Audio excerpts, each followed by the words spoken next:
Hey, hello everyone. Thank you for joining me here today on this hopefully wonderful Friday. Hope you guys are all doing well. Should be a pretty cool stream, at least I think so. Because I'm going to show off some of, what I've been up to this week. Hey Connor, hey Voracious Nerd, Beaster, Finn, Noteworthy, thank you for joining me. So this week was a teensy bit slow, to be honest with you. I don't know if you guys have been feeling this way. I was talking with Connor about this. God, quarantine, man. It's just oof, it takes a toll, you just, like Connor put it really well, where it's I feel like I've been getting enough sleep lately, but somehow I just end up so tired anyway. Something about the same thing every day, maybe, I don't know. Hard to say. But what I did manage to get done, which I think is pretty exciting, is more or less what you would call a core build. You can see I've got UltSky core port here. If you guys remember, in the last stream, we talked about just kind of getting a fairly bare bones port of the Legendary Edition of Ultimate Skyrim. And that's kind of what we have here. It's got a few more bells and whistles, and it will likely have a couple more too that wouldn't be too hard to conflict resolve. But it's pretty close, I'd say. I sleep 10 hours a day and still feel tired being inside. Yeah, I really feel like there's something there. Just something about the lack of scenery change, I guess. And also, even just the knowledge that you can't do stuff is, I think, really trying. And, obviously we're seeing kind of another spike in coronavirus cases, which it's understandable to me because of the protests. I mean, it's understandable from a physical perspective, but also just in my opinion, I don't mean to get too political, but I think it's kind of just whatever coronavirus cases we see from the protests, I think are just kind of like an unnecessary byproduct. What annoys me is, we have LA just opened up, a bunch of different restaurants and things like that, and already we can see just people going out to restaurants and they're not wearing masks and they're in very close proximity to each other, and I'm just come on, guys.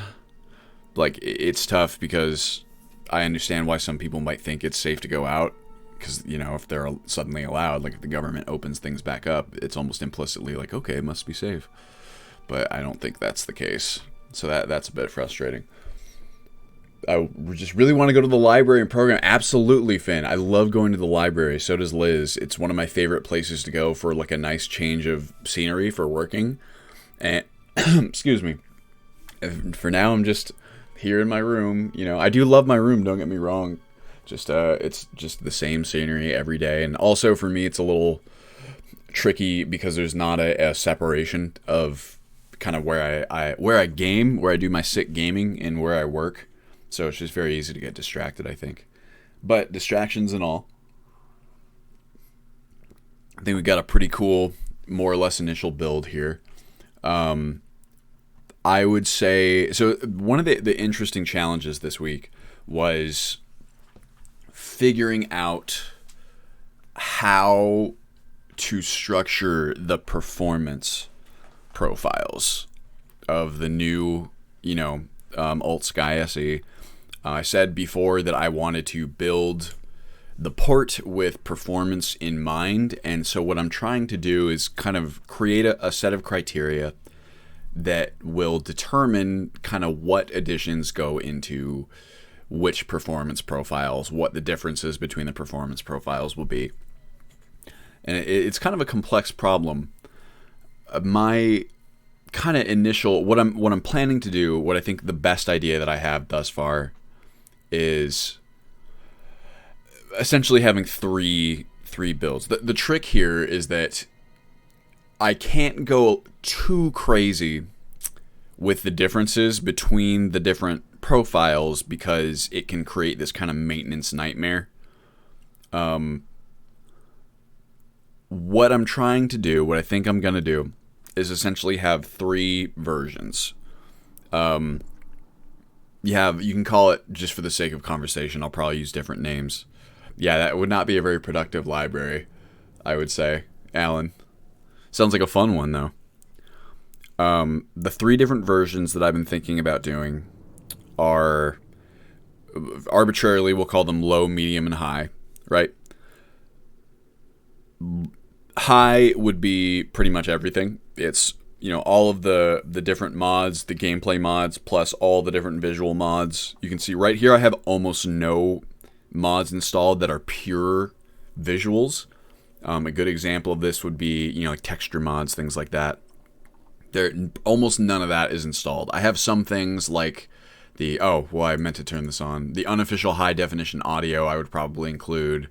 The performance textures I would include. Those are included right now. But beyond that, I think the very lowest version not only won't have any of those, but it also will have any settings that are specifically geared towards kind of potato PC.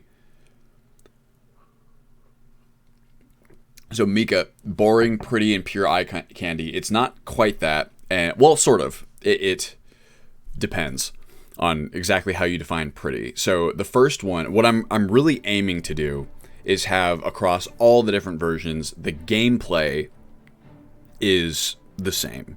And that is a tricky kind of umbrella term, gameplay, because to me, that does include mods that are performance intensive in certain ways. This includes mods that add a bunch of new NPCs that travel between the different settlements. It includes mods that fill out the settlements with additional NPCs and fill out some of the dungeons and things like that with additional NPCs. Because to me, they do affect your gameplay, and they do comprise the gameplay experience, so to speak. Of course, another good example here is expansion mods of towns and villages and things like that. They are visually cool, but I would also classify them as gameplay, and that makes things a little tough because those mods can be fairly performance intensive depending on your hardware. However, one of the big advantages of Special Edition is that the game itself is much, much better at allocating resources. I've said this in the past. It's kind of common knowledge. So compared to Legendary Edition, adding things like expanded towns and cities or the populated series of mods, things like that, those mods are comparatively much less performance intensive than they would be on LE. So likely what I'll do is that all of the versions, low, medium, high, will have that stuff in there. And to offset that, the low and medium versions will have really none of the visual bells and whistles. My plan for the low version is to have no visuals really beyond those kinds of things, which I don't really count as visuals anyway, and have like a very minimal ini profile, because that makes a big difference, especially things like your shadows and draw distance and things like that, which I can customize through the ini. So the low profile will have just pure gameplay, very low ini profile. The medium will have pure gameplay and a strong ini that will give you good visuals, good shadow distance, good draw distance are the main ones. Effects like, ambient occlusion will be turned on. And then probably, with that one, I don't know. I for those two, I almost don't want to include the ENB because the performance really is impacted by it in a lot of cases. Also, just the lighting is easier to program for. Like if I don't include lighting mods, then the ENB can get a little weird. It's a little too bright, you could say. And then finally, the full version, or the high version, will have, ENB. It's got all the different visual bells and whistles, which are mostly like textures and things of that nature, grass, trees. So we'll see. My concern is that maybe there should be a fourth intermediary between medium and high. Bye, Alan. Thanks for stopping by. Because it's quite a big jump to go from, no visual mods at all to all the visual mods. But I don't know. I think that it's not... it just becomes very difficult to maintain. Like if I have some of the visual mods, but like not all the textures, for example, like I think that generally if you can handle some of them, adding the textures on or you know, adding a few texture mods, but not the grass or not the trees or something like that would be, it's like you might as well just turn it all on. Hazard Serial maintains several auto installer files, basically, and that's why, because that's as of now the best method that we have of creating these performance profiles. I really want to keep them fairly minimal. 3 is really like I think the most that I'd want to do, and the differences between the difference between low and medium is literally just the ini. The difference between medium and high would be the only one that actually has different mods installed. Yeah, see, engineer low, medium, high, and ultra for super high-end rigs would be the way to go. It's just that then, like, the difference between high and ultra, I'm now making larger distinctions between mods, like which mods are installed, so it gets very complicated very fast. So I'd almost rather call it low, medium, and ultra. It's like we skip over high, because that's the one that's really missing there.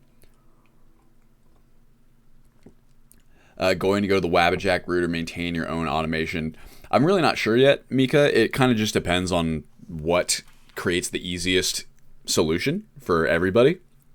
Or the easiest solution for installing, that is. Graphics mods in this situation would be optional, but it's easy to keep things optional that don't need to be like patched or things of that nature. So, you know, texture mods, super easy. What's it called? Audio, that's not really a visual mod, but it can have a performance impact sometimes. That's a good one, a good example of something that is just super, super easy to, you know, just add or reduce. Textures are the big one, because that, you know, VRAM is variable significantly from build to, or people's PCs. From computer to computer, you can say. So it is pretty easy to leave that stuff off, and then suddenly you've got, you know, instead of an ultra profile, you've got a medium profile. So, and I can show you, I know that it performs much worse, honestly, when I'm streaming. Hopefully the fact that I'm only running 2 monitors here will help that.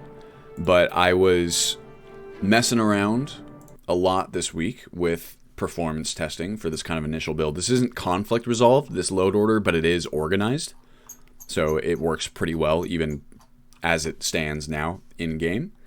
So we can see that in a second. It loads a lot faster, too. That's for sure. Jesus, that ass emoji is just... Ugh. But yeah, so like this build, for example, it has open cities. It has all the populated mods, or most of the populated mods.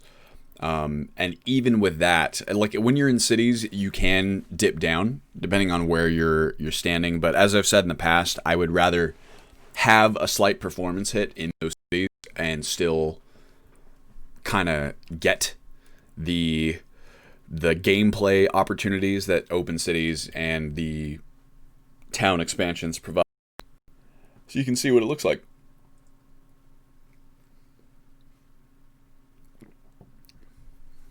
It loads a lot faster. And this is still on the external drive too, so you can imagine it loads even faster once it's internal.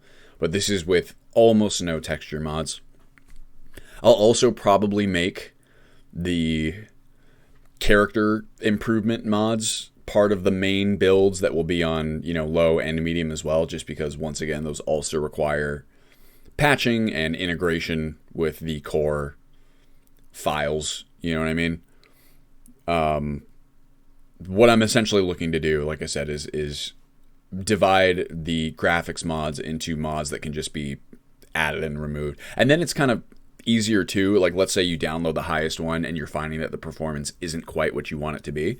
It's pretty easy to just selectively disable mods as well that you don't care about, like texture mods. And you don't have to like worry about affecting the plugins or anything of that nature. This is really the first mod pack I've ever looked into. Before I always just did it myself. Thanks, Joe Bob. I think that's common.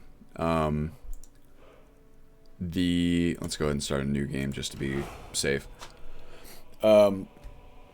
It's always kind of the opportunity cost, right? Is you either try and find a list out there that does stuff that you like close enough to where you can work with it, or you just build it yourself from scratch. But of course, there are pros and cons to both approaches, and building a list yourself from scratch takes a very long time, especially if you want to not just get it running and not crashing, but also truly integrate it, you know, like the way we try to do with Ultimate Skyrim. I think there's a big difference between having it function versus having it function well. So you can see here, there's kind of this general washed out look almost, right? And that's because we don't really have any lighting mods running. I do have relighting Skyrim, because I do consider that kind of a gameplay mod, because it affects, you know, dungeons and things like that. But there's no weather mods. There's no, I guess weather mods is a good way of summarizing it, that are supposed to synergize with the lighting. So if we turn off the ENB, this is, I think honestly it looks better without the ENB when you don't have, you know, lighting mods and things like that running. It looks pretty good. We'll see. Let's go ahead and start up. Turn off vitality mode for now. And frankly, I will also say that what I will say is the vanilla textures, right? There are many, many instances in which they are not. Someone give me a name. Give me a name for a male Nord. There's many instances in which the textures are not particularly high resolution, but I do think that the general texture design is very solid. Voracious, there it is. Hey Jaren, how you doing? Oh, almost got the Pillandary. So close. Like this looks, I think, very visually consistent. I think in general, the vanilla textures do a pretty good job of looking really good and creating a visually interesting world. I think that this is one of the reasons why there's so many people who actually don't mind playing kind of vanilla console default. Is it actually, for, you know, everything, all the shit we talk about Bethesda, they do a lot of things pretty well.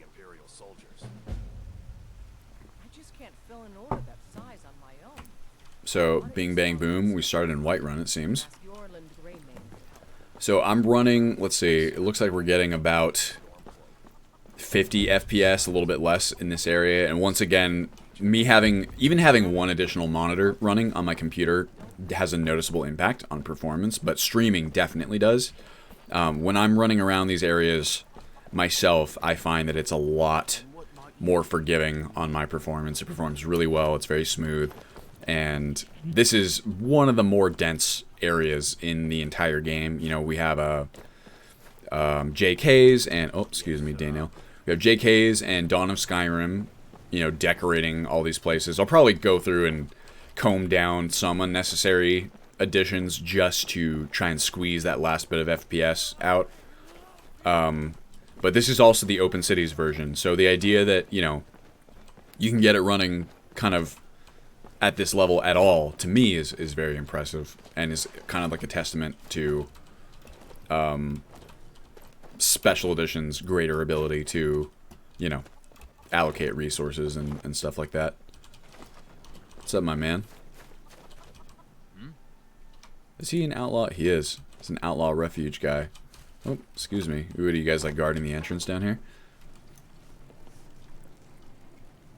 Hello. What's up? Yes. Cool. Hey. Yes. What's up, Sophie? I think that guy upstairs is actually supposed to be the fence for this area. Maybe he's not. Maybe it's this dude. What do you need? Yep, he's the fence. Balmorn, of course.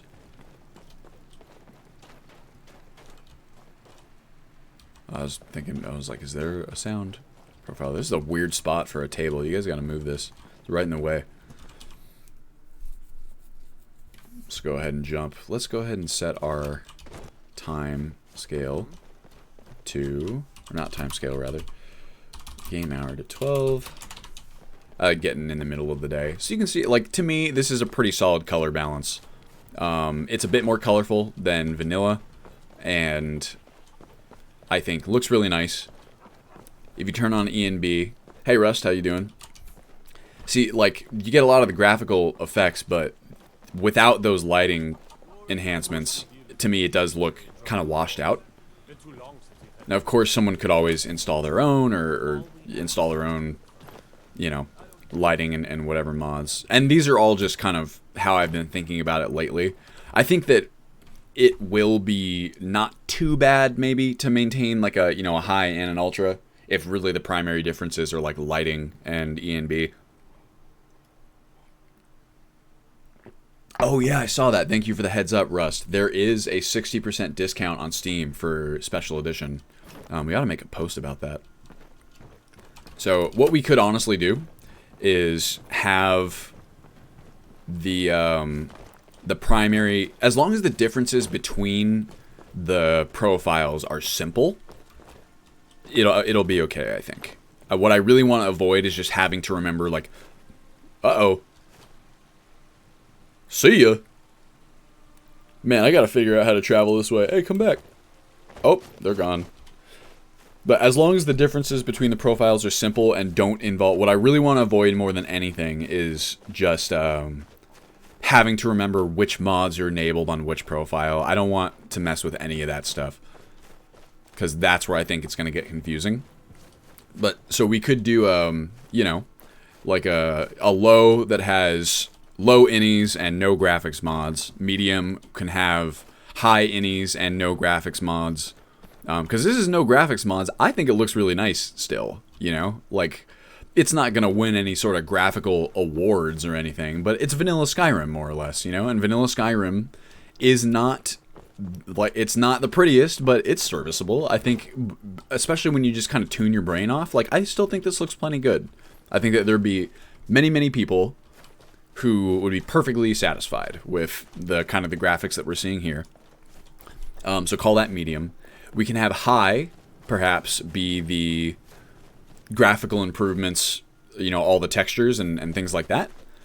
And then the ultra can throw in the ENB, perhaps. Maybe even not enhanced vanilla trees. What is it called? Skyrim 3D trees. Is it $16 with the sale? That's a pretty good deal. IMO. Yeah, so you can see out here in the wilderness performance, even while I'm running the stream, we're talking 80 frames per second. I mean, admittedly, I still have an okay processor, and a pretty decent graphics card. It's a 1080, so not everyone's going to get this performance, but I think it's pretty good, and is well serviceable for what you might call medium. This is an interesting spot here where I'm thinking I really like the additional stuff that it adds to, you know, here, what is this, what is the name of this fort? I can never remember. Greymore? Yes. And this is like the Greymore ruin. Stop shooting me, please. So with the NPC additions that add tons of different bandits, there's almost always a fight here. Ow. Did that one bounce off me? You guys see that? Almost always a fight here, which is not the worst. But I would almost like there to be some sort of like notice. Hey, fuck off, please. Hey, do I have Wildcat installed? She's looking aggressive. I think I do. Yes, I do. Very cool. Stop. You guys are looking ugly, though. Not just you ladies. I don't mean to be denigrating. I mean NPCs in general. Like, look at me. Voracious. Cool expression, but, whoa! We've got some NPCs showing up. So it's pretty cool. It's, you know, gives you the living world feel, more or less, and I think at some point, once we try to add maybe the real organic dynamic factions, it won't be that big of a deal, but it's just kind of funny when every single time you first come here, there's a battle happening.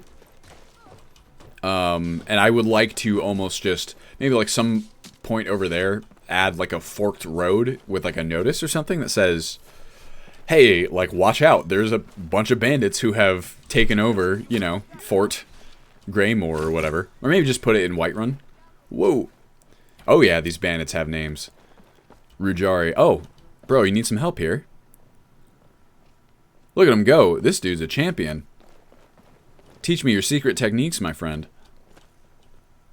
it's weird. He's like somehow maintaining the exact same height. along the geometry.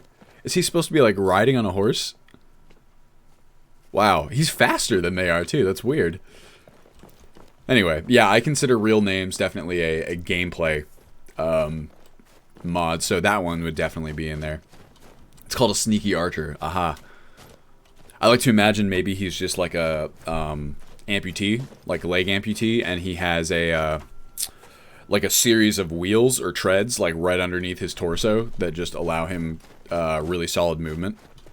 But yeah, so I think this looks, you guys might disagree, but as far as medium graphics goes, I think this looks perfectly fine. Excuse me.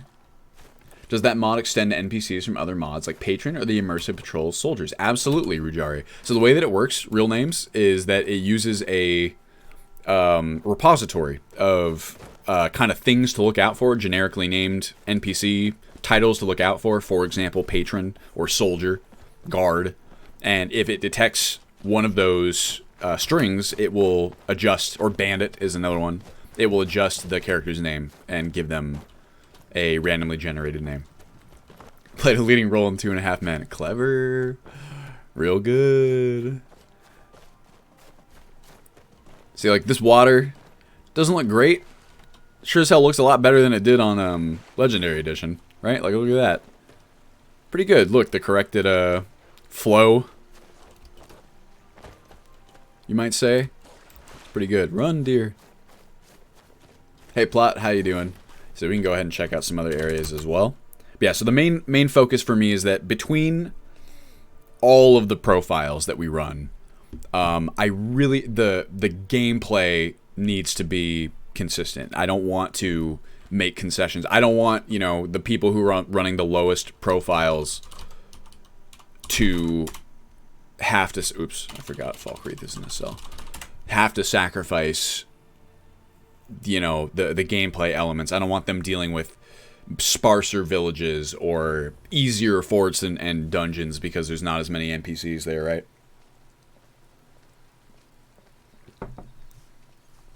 Gloomy Falkreath. Gloomy as always. By request, checking out Falkreath. And once again, keep in mind, this is all without ENB. Here's with the ENB on. I think it looks fine. But once again, it's just a little washed out, you know? I think this looks beautiful. So this is Falkreath without any sort of forest mods. So no enhanced vanilla trees, no enhanced landscapes. Hello, Gov. But I think it looks great, you know? I think that vanilla Skyrim art direction is pretty solid and gets a little flack when it's really perfectly serviceable for a large portion of people. And I think for those of you who really, like, keep in mind that the target audience for Ultimate Skyrim is people, or a big part of the target audience is people who aren't necessarily modders, who don't really know how to kind of tweak their own game. If that's not you, and you actually are more of a modder, it's exceedingly simple to make whatever graphical changes you would like. So here's a problem of sorts. You can see here that Bethesda actually does have some issues with texture tiling. Oh, what do you want? You, having some issues there. It's like, this is a default texture. And, it's definitely, you know, it's definitely tiling. Maybe they expect you to turn up the grass density or something like that. But on the whole, pretty good, if you ask me. And yeah, so once again, if you are even a semi-proficient modder, the idea of adjusting your own innies or installing your own weather and lighting mods or installing your own ENB of choice, you know, those are all fairly simple tasks. Excuse me. Can you not? Oh, wow, look at that contrast effect. Oop. I wonder why I'm getting those 000s on the... Maybe it's, display enemy level or something? Spriggan models are cool as well. Even like the character models. Once again, I think that the models themselves are often fairly low res, but the art direction of the models is really good. Stop. Stop it. Boom. Don't heal. Don't do it. What did I just say? There we go. Blop. We cleared it. What a beautiful forest grove we have murdered. I saw, oops, sent by mistake. UPS sent by mistake. What did they send by mistake? Haha. Yeah, so let's go ahead and check out good old Ember Shard. I actually don't know what this... I haven't done a whole lot of interior testing, but relighting Skyrim... It's not been conflict resolved, but it is in there. Of course, I forgot dynamic immersive. Oh, actually, that wasn't that bad. That didn't take very long at all. I wonder why it takes long sometimes. Looks fine for medium, right? Now, of course, we will have to see how it performs on different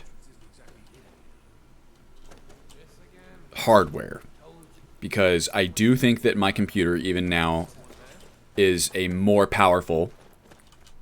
Yes, Requiem is not in here, Mika, at all. So all of what you're seeing here is from how difficult the enemies are. It's completely non-representative of the final release version. I'm still waiting to see kind of where they are with the Requiem port, to see if I should just start conflict resolving without it or with the old version.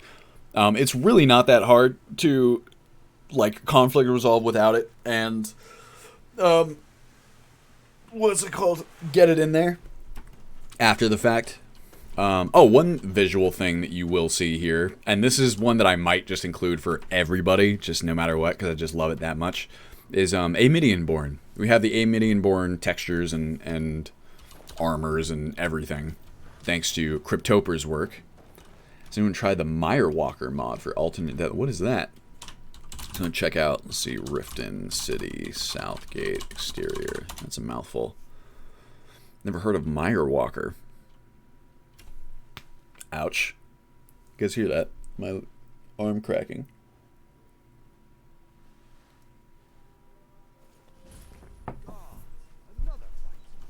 What fight? Why am I in third person? What can I do for you? Nothing. So yeah, Riften is one of the more dense areas, I think. There's a lot of stuff between JK's and Dawn of Skyrim. I think I can go through and just kind of selectively remove a few bits of geometry here and there, right? Just to give it a little bit less performance impact. But you can see, even now, like, this is the most performance impact area of Riften. I'll stand right here. It's right here. So even right now while I'm streaming, I'm getting 34 approximately. So that's a lot better when I'm not streaming. And the second you move forward, it'll start to get better. And even that, to me, is not serviceable. Or is serviceable, sorry, for standard gameplay. Because the cities, generally speaking, once again, do not require as twitchy of skill, right? You are generally okay not having quite as much performance. I thought there's like isn't there a ladder to get up somewhere? Ugh. Just goose. Unofficial Requiem port, possible MVP. The Requiem port, either official or otherwise, will definitely be part of any sort of MVP that we put out, the first version.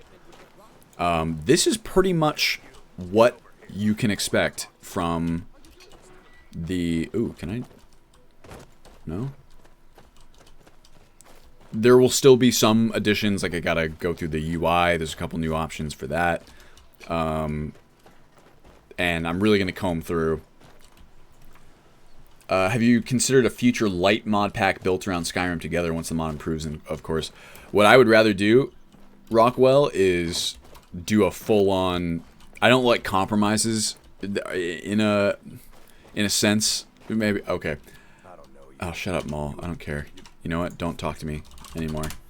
I would rather play... I mean, I do plan on doing maybe like a kind of an ultimate Skyrim light for consoles at some point, so maybe something like that might work better out of the box with Skyrim together, but I would really like to full-on play Ultimate Skyrim with... God dang it.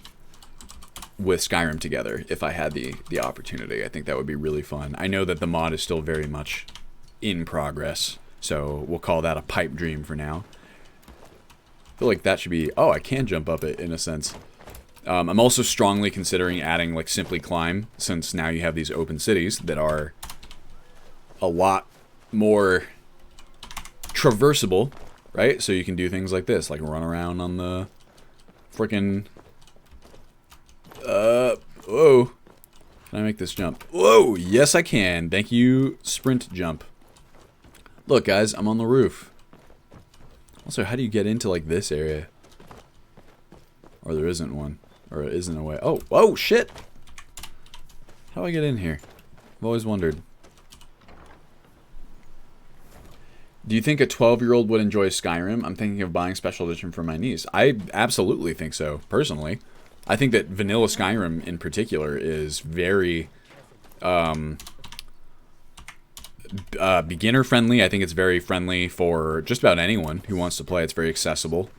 I wouldn't recommend something like Requiem for a 12-year-old unless they're really into that kind of thing, but Skyrim in general, I think, is a great starting point for a lot of kids for kind of their first RPG. I think that there's a lot of people who have kind of a similar experience with Skyrim as I did with Morrowind, almost, where it's this kind of wow moment where it's like, holy crap, like, what do you mean I can kind of go anywhere and do whatever, you know? It's this very special experience. I would highly recommend it.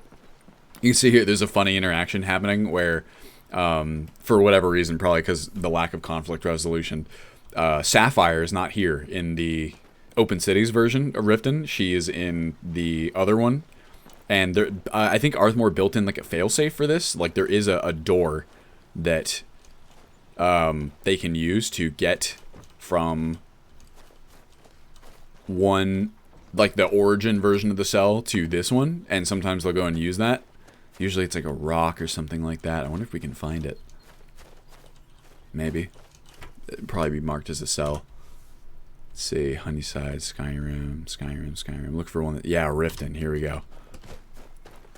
Thought it was over here. Connor was 12 when it first came out in 2011. Loved it. Oh, man, that sure dates me. Is it this? That was about how old I was when I first played Morrowind, I think. I've said that, or I've told that story many, many times. But, is it here? Where is it? Let's find it. Here? Here? Nope. For a second. There's a good friend, or a, there, okay. It's like up there, maybe? Maybe it's like underneath all this shit. Maybe that's why they can't get to it. My teacher, actually, her husband worked at the local game store. It was a Game Crazy. Yeah, see, here it is. You open Riften, and this will take us to the actual origin cell. And he recommended it to me, the Xbox Game of the Year edition. Guys, look, we're in Riften.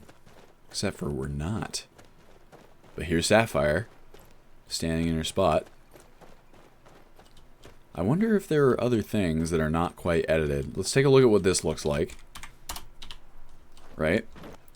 Looks like some of these cloth things. What are these? JK's. Dawn of Skyrim patch. Oh. Well then, so it looks like the Dawn of Skyrim patch is leaving out because it's not open cities. That makes a lot of sense. I was going to say, this looks a little bit more filled out in some ways. So I'm going to have to pour... I wonder, you know what? Let me go ahead and Alt-tab out here. I want to see if there is a... like a JK's, because Teabag did this. Dawn of Skyrim. Looks like I already searched this.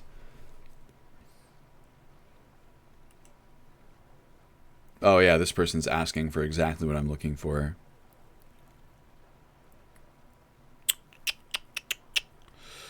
Let me go Teabag, or you know what I can do? Oh shit. Oopsie. She wants to play the same things I do, so it's either gift her Skyrim or get her into League, so I know which one I'd rather. Yeah, I wouldn't recommend League for a 12-year-old. Oh, streamed. Also, there's an uptime, I think, command for the bot if you do exclamation point uptime. Oh, beautiful. Yeah, see, like, this is gorgeous. I thought there was, like, a bit of color that we were missing somehow. I was 13 when Oblivion came out, and it was amazing. Yeah, I was not that far away. Okay, so I was 12 or 11 or 12 when I played Morrowind, but not when it came out. It came out in what? 2000? When did Morrowind come out? 2001, maybe? So I would have been 10 then, but I didn't play it until I was like 11 or 12, and then 2002.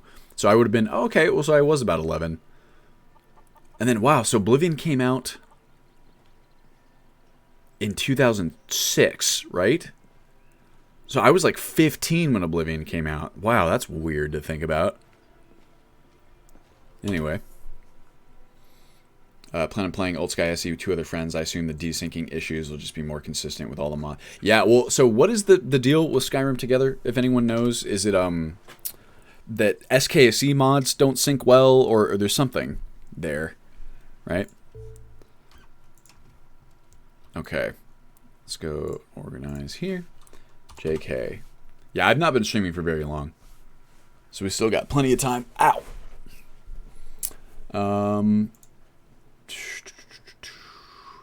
JK's ETAC. Where is the J? JK Skyrim, Dawn of Skyrim. I swear there's one. Where did this one come from? I was 16 when Daggerfall came out. Awesome. ETAC patches. I swear there's like a Dawn. Where's the ETAC Dawn of Skyrim one? Or maybe it is Teabag. I don't know if he's done anything for Open Cities, though. Oh, what the heck? Become a Whiterun guard. Interesting. If you guys have never downloaded any of Teabag's stuff before, he's a patcher extraordinaire. Oh, there's an update available. So this is what I'm looking for. And I wonder, is there an Open Cities Deadly Shadows? Oh, this is cool. When did it... Oh. Ooh. Well, that's rad. But unfortunately, I think I'm going to have to do this work manually. So this is going to be tricky. I almost might not even... what is this? Include this as part of the MVP Dawn of Skyrim Director's Cut. Well, not quite, Mika, because this is the main file page. What I'm looking for is, so Teabag has created patches that combine Dawn of Skyrim and JK's, right? They're very, very effective. They're really cool. The issue here is that these patches are not aware of Open Cities. So as we can see in game right now, there's a lot of edits here I can show you here that are being made to the origin cell, which is the version that doesn't exist in the overworld, right? The non-Open Cities version, you can say. I already have like a lot of Open Cities patches for, you know, Open Cities patches for JK's and Dawn of Skyrim individually. So a lot of that stuff is in the other area. But so you can see here, like, kind of take a look at the well here. Probably a lot of these are going to be, let's see, it's JK's. Down here, like these flags, they immediately stood out to me as like something that was not quite. Ugh. Here, right, blues. Yeah, see, like these JK's Dawn of Skyrim patch. So I'm willing to bet if we go back here, I would assume players won't receive the same missives as well, but you could still do them together. I feel like if it were me, Skyrim Together, I mean, I guess it kind of looks like this. Maybe I'm much ado about nothing here. Oh yeah, it's more or less the same. Maybe I'm just crazy then. Yes? Maybe it's all good. Yes? I ain't talking to you. I always wondered about this cart. Like, there's a bunch of books and there's like a sign here. Is there supposed to be someone here who's like selling the books? Dunno. Wait! Oh, I knew I missed that jump the second I made it. Well, ignore me then. I'm just crazy. Ugh, so ugly and gloomy. Look what I can do, right? Wow. How about that? Look at that. Blah, blah, blah, blah, blah. Oh yeah, I started to say this. Skyrim Together, to me, I mean, we've talked about this in other streams before. I think the most preferable implementation for me would be if the host player is the one who dictates all of the quests, right? And then the second player is just kind of along for the ride. You could like split rewards or whatever, or just have the player manually do it. I think honestly that would be the simplest way. But it seems like, so I've never used Skyrim Together, but my understanding is that each player continues to have like their own separate quest journal and like separate quest stages. Is that correct? Because if so, that seems, maybe it's not super simple to like get one player only to have the quests and stuff based on how they've implemented it. But you'd almost want one player to be like the guest, so to speak, right? Like ideally the character could transfer like the save or something. I don't know, it's pretty complex. This is not a multiplayer game. So, what's up? Hello. Yeah, so this is pretty much, this is medium mode. Staff of Shalador. We need a story mod patch and enchanting and alteration gates. What is Staff of Shalador? SKC mods that introduce random events don't sync properly, such as immersive patrols. Ah, yeah, that is not ideal. I could see how something like that would be a sticking point. So here you can see, oh, wonderful tiling texture Bethesda, so that's not great. Let's go check out a place like Dawnstar 01. But I think it runs really well. I think it's a good compromise between, you know, performance and graphics. Still looks pretty good. Would still have all the different, you know, armor and item mods and stuff like that. Like, you look at this, 50 frames per second is pretty good to me for a place that's as dense. And once again, that is the stream performance. I always thought Skyrim Together was more like familiar faces. Yeah, well, that would make, you're talking about where you kind of have like a support character, Jaren. That would make the most sense to me from an implementation perspective, but maybe it's not quite as simple as all that, you know?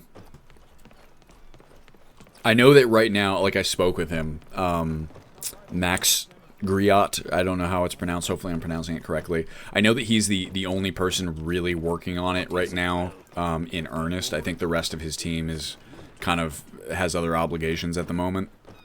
So, it's, uh-oh, we got some sort of conflict here. Better dog, oh, of course. And I know that there's just, you know, a lot going on there. Oh, can I not open these ones the way I can open the other one? No, it appears not. And that, it's tough. I mean, it's a extremely high, what was in the patch list you looked through? Gotcha.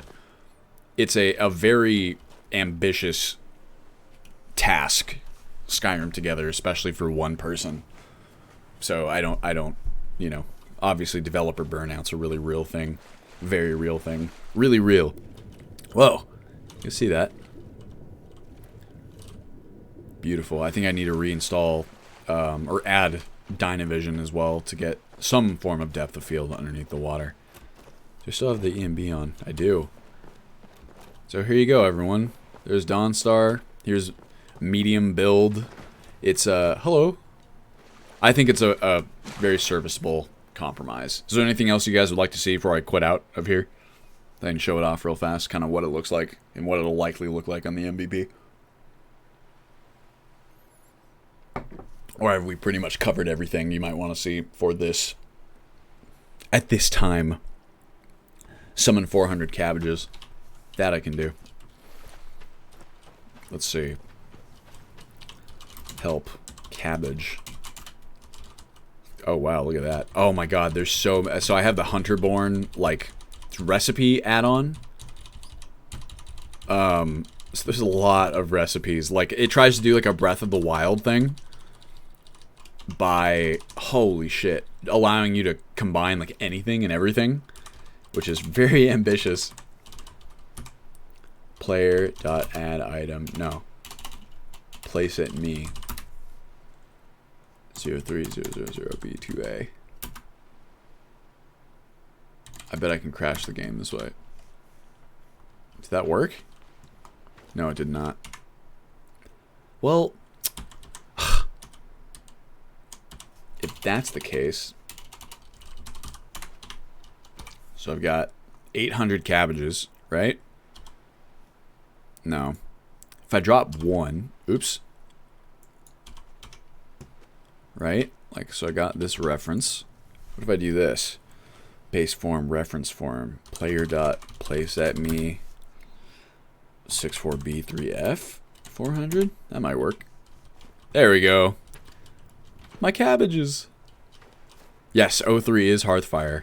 Look at that beautiful ambient occlusion. Looks so nice, doesn't it? That's another. I've said this a million times. Oh yeah, Connor. Let's go to Markarth. Why not? It does kind of look like peas, doesn't it?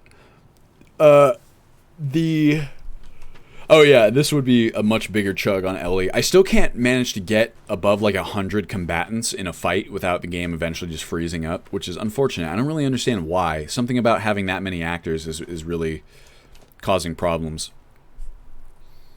Shouldn't Hearthfire be O2? It's possible, Finn. I don't know why Hearthfire is 3. We can check, let's see. No, because you're forgetting update. That's why. Skyrim, update, Dawnguard, Hearthfire, Dragonborn. Dragonborn's probably 04. You can check. Yep, Staffmaker faction 04. Yup.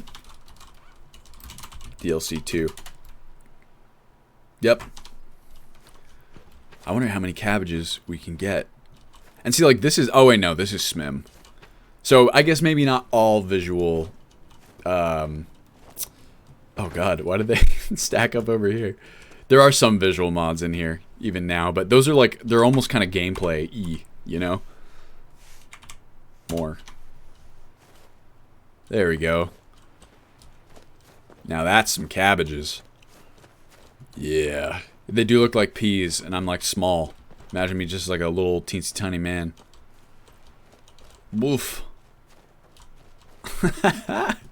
I wish, can I give myself, what's it called? More cabbages, please. Let them havoc settle. I need a unrelenting force.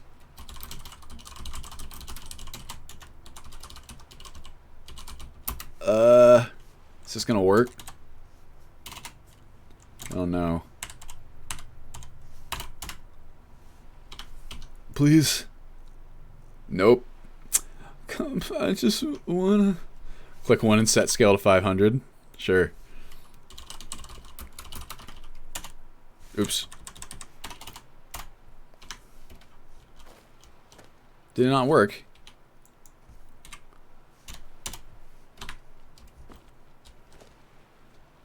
Ugh. I need to add the word too. No, it says I don't need to. Player.teachword. Oh, thank you, Hazard. Thank you, baby. Player.teachword. I didn't actually know about that command. That is really useful. Repeat for 23 and 24.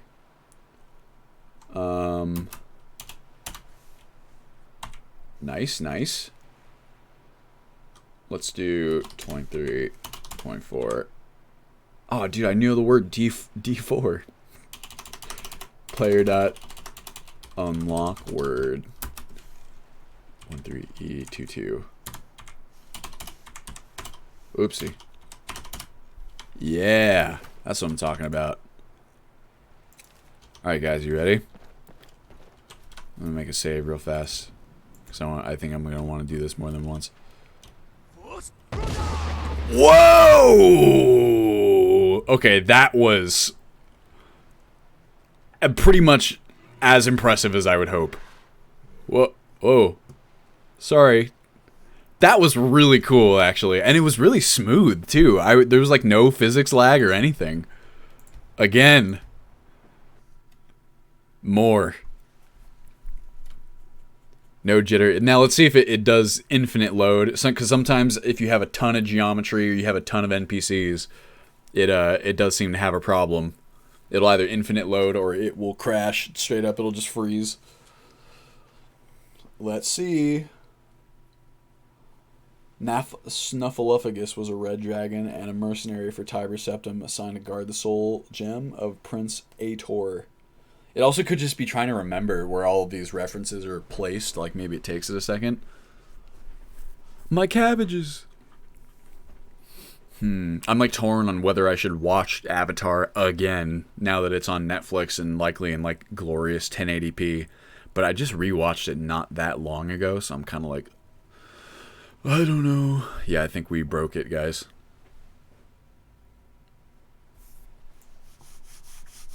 Whoa.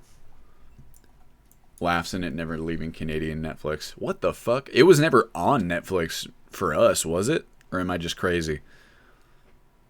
It's so dumb. All those, like, regional changes. I have a friend who works for Netflix, so he gets what is it called? It's like some special version of Netflix that they it was on American Netflix. Yeah, I think we've broken it, everyone. Sorry, Connor. I don't think we're gonna be seeing Markarth, at least not in this instance of running the game. They have, like, I can't remember, it's like Netflix Aurora or something like that, and it just, like, allows them. It's like employees in Netflix have a region unlocked version. All right, sorry, cabbages. See you later. UK is some form of cruelty. Half seasons? Yeah, what the hell? That is way worse. It's like, just give me... I'd rather not have it at all at that point. Okay. Sorry. So, we can go through and take a look at things that might make a good, also, like, addition for the first conflict resolved MVP, right? I really, really am trying to be careful with scope creep, though. So even, like, the... Sorry for encouraging you to clear your game via vegetable. No worries. I mean, like I said, I knew it was a possibility. I wish I could figure out exactly why that is the case. Like, also with the NPCs and things like that. Like, I've tested it on, like, no mods running at all. And it still... has problems, right? Like, if you create, like, 100 NPCs and have them play or have them fight. Oh, what?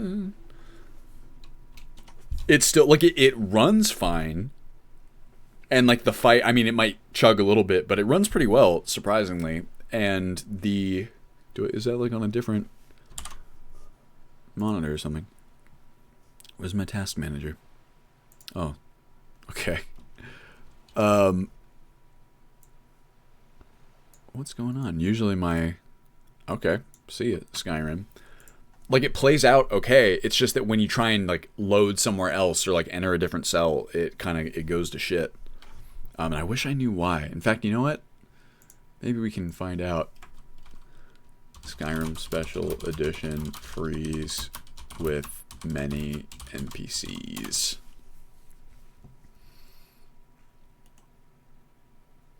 No. No. Crash after many? No. It's not quite it either. I don't know. I don't know what to tell you. Like, here. I'll show you. Like, let's go ahead and back up our load orders here. So, like, we have some additional stuff in the form of just general tweaks and kind of like system tweaks, you might call them. Like, a lot of these were not on the Legendary Edition build, but they are generally things that are, like, fixes and just very easy things to, like, add. They don't really, have conflict resolution issues. So a lot of those will be added. I will be adding some UI stuff probably through customizable UI replacer, and then most likely The NPC changes, like I said, so, like interesting NPCs and followers and what those ones, I'm actually not quite sure if I would include them in an MVP, like interesting NPCs, but at the very least, like Pandorables and Bijan, those NPC editors most likely will, or I don't know, we'll see. It's just because those aren't that hard to mess with. It's pretty easy to throw them in there and sort them out, or at least it is in theory. So I don't know. I have with anyone, scope creep is a real problem when you're a developer, and I'm really, really trying to keep it limited. So anything here that are like textures and whatever, even though they are fairly simple to add, I'm just going to hold off. Or maybe I'll just focus on this, and then the next one we can, the whole thing about the Pandorables and Bijan being easy to add, it cuts both ways, because on the one hand we could include it in the MVP, and on the other hand we could also just not. Scope creep, Rujari, refers to, it's just like a developer term that refers to the desire as a developer to just include every feature under the sun in every build, right? Like, you want to release a build, you want to get something out, but at the same time you're like, oh, but it'd be so cool if I added this or that or whatever, and then you just keep doing that over and over until suddenly you have this much longer development process and this build that just never releases because you're just constantly adding stuff to it. So what would you guys prefer with something like that? Is the idea of improving NPC appearances and stuff of that nature? It wouldn't take that much longer, but of course adding anything does have a requisite development time cost. So is that something you'd be like, if it were you, you'd be like, oh yeah, I'd be willing to wait a little bit extra for the initial deliverable if that was going in there. NPC appearances has zero interest to me. That's what Finn says, because it's not quite like the conflict resolution part is easy.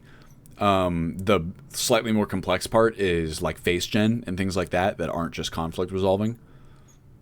And it does take a while. You do have to kind of like evaluate for each NPC like which one you're going to do. Is we have like 5 different versions of a lot of NPCs. Like I'm sure Ayala, there's a lot of NPCs that seem to get a lot of attention. Especially the female NPCs. I wonder why that is. It's only something I ever noticed that NPCs are too dolled up, like Hilda, Ysolda being Barbies in a lot of mods. And I like looking at horror game triangles, so I like NPC mods. There's a lot. It's easily the most divisive category of mods that I've seen. Yes, you want it to be perfect. That is the root cause of scope creep, as if perfection ever existed. But for me, what I'd rather add in first is like NPC appearance mods are still just appearance. At the end of the day, they're still just visual. I would rather focus on like the animations and the like dynamic animation replacer and like the new kind of attack. So like having Wildcat mixed with dynamic animation replacer and animated armory, kind of getting those new weapon types in there. Like that to me would be more important perhaps for like an initial build. But even that, like Cura's constant releases and modularity. Probably what I'll do is just like, I'm probably even going to cut this down a little bit with things like Undeath or like quest mods. A lot of things like CBBE or whatever, adding more polygons, hinder performance for very little benefit in how I play. Yeah, that was actually why I didn't add CBBE. I do improve like the face meshes, I think, in some instances, but it's for the most part, I just have just the hairs and the visual kind of stuff like that without editing the body meshes. Because it is, like, I tested it, it does have a performance impact. I'll likely never include those as a default. So for the people who are big Lovers Lab fans, I'm sure that they know how to go through and change that all up for themselves. What was I going to look for here? What was I looking at? Like Undeath. But yeah, so I'm really going to try and like keep this MVP at a minimum. Maybe even just get the conflict resolution there, and then Legacy is not in this build. Definitely not, because you want to talk about scope creep. Hoo boy, add Legacy of the Dragonborn in there. Oh boy, that is a real big task. See, just figuring out what the MVP still is tough, because there's something like, for example, the new animated weapons to me feel low enough level and also comparatively simple enough from a time and like development investment perspective that I'm like, should that be in an MVP? But like, it wasn't in LE, so like, I don't know. Tough question. Something like the appearances, that one, sure, push it off a little bit, no big deal. But I don't know, the combat one. I mean, I guess it's not that different from perhaps what people might expect if they're coming from LE, because we didn't have any alternate animation weapons there either. Gambling hazard. Oh yeah, why is this one not in there? Because it's LE and it has a BSA. Because there is, even with what we have here, there's going to be quite a lot of work. So I don't know. Where did that go? Priority. Turn this off. I'm going to sort it though. Put this next to the other card games. Where are they? They're deactivated, so they should be easier to spot. Where are you guys? Follower potions. Some of these are going to have to be converted. Their ESPs need to be brought. Or sorry, BSAs. Where are these? Hold up. Here, I'm just going to stick you right there. Where are you guys? Oh, all the way at the bottom. Shit. Maybe I haven't sorted them yet. That would make sense. Oh yeah, here we go. There they go. So, I don't know. Maybe. Blowing up cabbage. Oh, yes. But see, I really want to be able to do this kind of thing without having it crash the game. You know what I mean? Oh my god. It's brilliant. It looks like so much fun. We have to figure out what the limitation is on these actors and stuff. Oh, Summit playing Skyrim? That's weird. People play Skyrim in 2012? Alright, what else can we do? Oh yeah, I wanted to test. Alright, so here's what we'll do. Take this and that. I don't know. Maybe I should just stick with what we got here and then just patch that out and then release that. And then you guys can play. What do you guys think about that? If the question is between the animations mods, like the new weapon types, right? Is that something you feel like should be part of an MVP versus not? I back those up just again because I'm neurotic. Okay, disable all. Yes. Disable all. I'd wait. And then let's go. There's a couple that we need no matter what. Sky UI, and we need Skyrim Unbound and Reborn. Yeah. Do we need anything else beyond that? That might be it. Alright, let's try. See what kind of performance we get now. Oh wow, look how quickly it loads too. Blam. What's a shrapnel bomb? You mean like from and see, well, that's the other thing too, is that there are some new mods that we have to throw in there because they replace features that did exist in the LE version. So like, for example, fishing in Skyrim doesn't have an equivalent. We're going to be using hunting in Skyrim. So there is like, it's a little bit more than just conflict resolution in those cases. Hard to figure out, but I don't know. I suppose getting out like a 0.1 sooner rather than later is probably more fun for you guys, so I'll focus on doing that.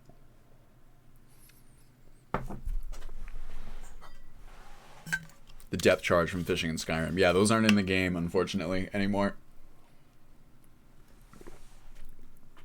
At least not as of now.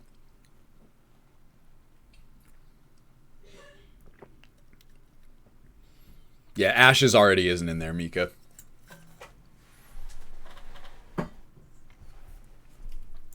Yeah, see, for me, the whole issue of an MVP, right, is just managing expectations. I think it's perfectly fine to release in a fairly bare bones state. You just need to know, people need to know that that's what they're getting, you know, versus whatever their expectations might be.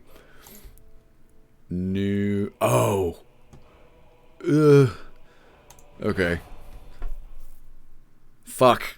I'm dumb. I really need to stop including the SKSE scripts as part of like the mod organizer download because I constantly forget about them. Yeah, Ashes, I do think it's a fun idea, but we'll be taking a different approach to death consequences. I just think about it a lot in my spare time, but like out the gate, there probably won't be anything. You just kind of manage your own death through saves. And the system that we will introduce will likely have a lot to do with like saves anyway. Like having a limited amount of saves per day and things like that. Okay, we need SKSE. And... that's fine. Okay, you know what? Oh, sorry.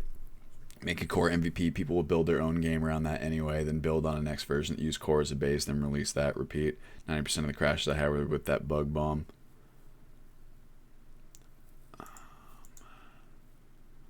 Let me see here. Should we include these to begin with? Well, alright. We'll just do this. So we got SKSE. And then we'll see what happens. And then I'll turn on sleep to save. Maybe Cisco, but we really want to avoid cheesy situations where it's like MVP stands for minimum viable product, concursus. I don't want to have players like, it's like, oh, I better, I'm going to go take on this bandit cave or have a nap beforehand. So most likely what we'll do is some variation on allowing like one save per day. Or at least like one hard save per day. And then maybe you can like create an item or something kind of a la Kingdom Come Deliverance where you can...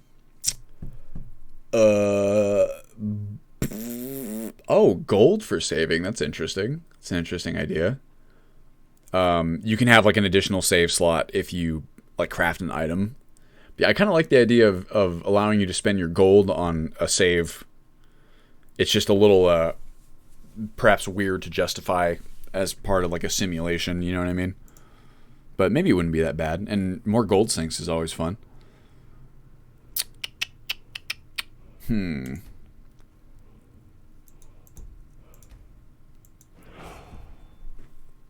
Alright guys, give me a name for a female Argonian. Argonian.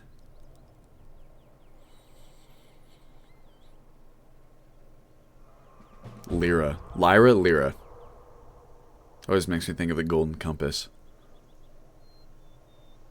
Excellent book series if you guys have never read those before. Walks Upon Waves. That's one of my Argonian ladies. Oh, next time. I'm going. Do I pronounce it Lyra or Lyra? Argonian. Oh. Body. Female. Pay gold to win. Yep, pay to win. Lyra. Hey, Socrates, how you doing? Boop. So let's see. Let's see if we can get an NPC fight. Actually, Socrates, you might know about this. You like big battles. I, for the life of me, have not gotten Special Edition to allow me to have like battles above maybe like 100 combatants without, like, it runs fine, but whenever I try to go somewhere else it just kind of freezes after a while. Or like maybe it's because I'm using COC to go somewhere, but if I like die or like load a new game, it always seems to freeze. So this is with like almost no mods installed, just Sky UI, Skyrim Unbound. And then we'll try with like SSE engine fixes and stuff like that, because I'd really like to figure this out. Let's see here. Help. Imperial Soldier. Playset me. I wrote what I'd consider being an MVP on Discord would be too big for Twitch chat. All right, cool. Thank you, Finn. I will check it out. Do you want me to show it on screen as well, or do you just want me to look at it in my own time? 94E. Let's go 50. We'll take it easy. Blam. Oh God. Is that so? I was gonna type it here. Is too long. Whoa! There goes my chapstick. Sure, I think there's 15 seconds delay in my stream, hence my comments are late. Uh-oh. Am I losing frames? Doesn't look like it. Oops. Help. Stormcloak soldier. Place at me, not add item. FF000 CDC 50. Have at it, boys and girls. Wow, literally boys and girls. Alright. Truly war is hell.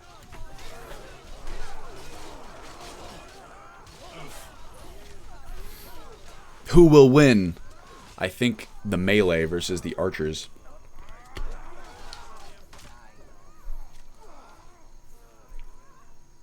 Look, they did it, everyone. Oh, now who are they going after? Whiterun Guard? Alright, bye, everyone. Oh, God, now they're all pulling out torches. That's really going to kill the frame rate. Sweet. Now let's go ahead and try and COC Markarth Exterior 01.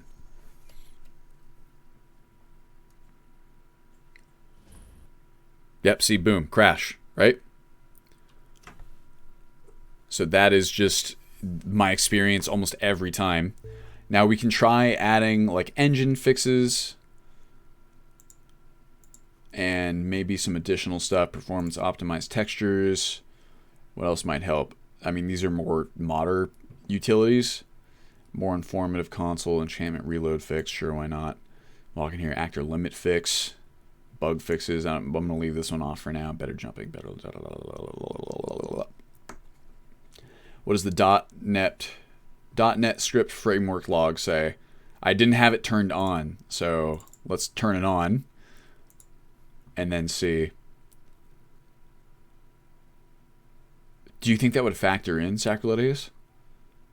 I'm trying to figure out what else I should turn on here. I suppose Havoc fix, monitor refresh rate, uncap, active limit fix. All right.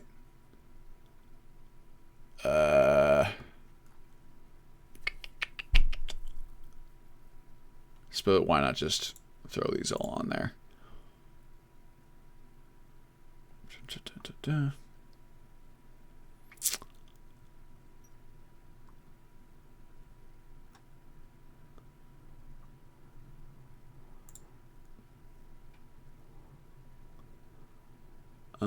J containers, why not?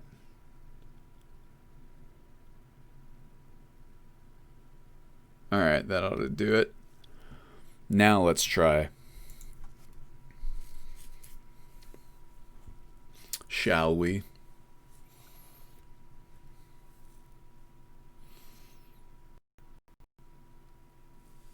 See how it goes. Oh boy. What a week.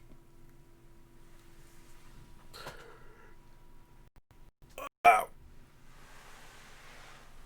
Oh, I'm stretching. Haven't been doing a whole lot physically this week. Just trying to work. Just, fuck quarantine, man. I'm so tired of it. I mean, I don't mean to complain because as far as people go, like, Liz and I have it pretty good. It's just like a bummer.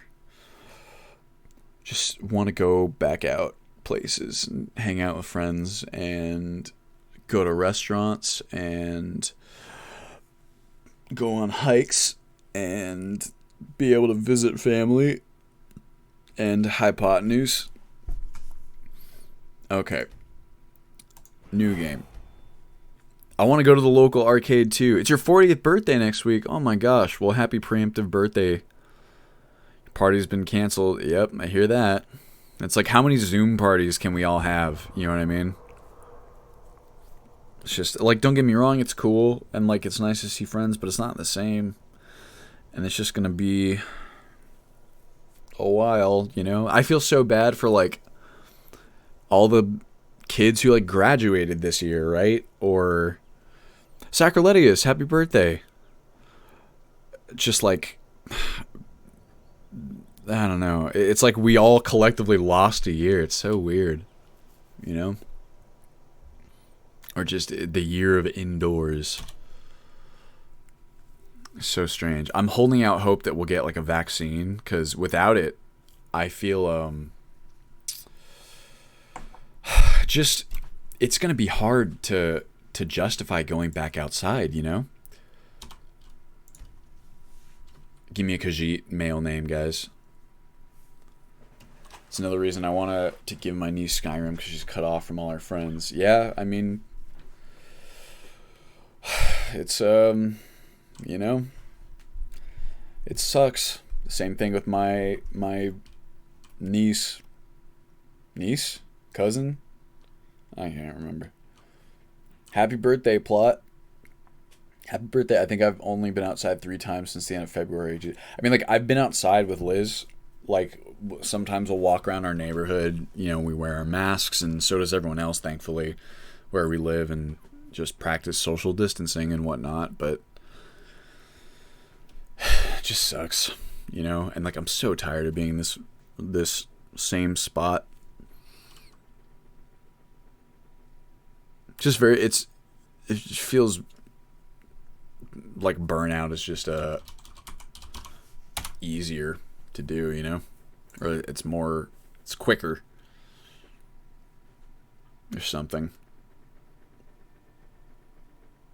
Blech. Blech. Guys, look, we're in Iverstead. We found it. I found it. Dylan, I thought stage 4 is basically here in California. Of the vaccine? Is that true? I hope so. Connor, this became a bummer right quick. I know, I'm sorry. I try to be energetic for the stream. Sometimes I'm okay, and sometimes I feel energetic, but it's been like one of those weeks, you know what I mean? COC White Run exterior. Sometimes I go through in my head, I'm like, is it better to, you know, talk about those kinds of things, or to be honest that we're like feeling tired or whatever? So I find that it helps to be more honest, aka vulnerable, just because then at least for all of us, like, we know we're all feeling it too, you know, like we're all going through it together kind of thing. I do like that feeling of the opening up. Oh yeah, no, I mean, you're right, dude. Like, LA has been, like I was saying earlier, LA is definitely opening up, which I'm like, they're opening up. I don't think that we should do that yet, you know, because it's like, as much as it sucks, like the virus is still very much a thing. We're still seeing a big increase in cases. Like, what I don't really understand the justification for opening up beyond just like, it sucks to not have it open. It's like, open the city, stop having it be closed. That's it. At least the celebrities haven't spelled out anything else with their yachts. What? Did they spell out something with their yachts before? Okay. Let's see. Help. All of Alberta has less than 500 or about 500 active cases. That's rad. We're not quite the same. Player.place at me. What did we do? 50 last time? BC 7. 50. Legion's always looking for strong, capable warriors. Fuck off. Hey, watch it. Help. Stormcloak. Soldier. Player.place at me. Which one did we do last time? I don't remember. FF000 DD3 50. Blah. Blah. Have at it, boys and girls.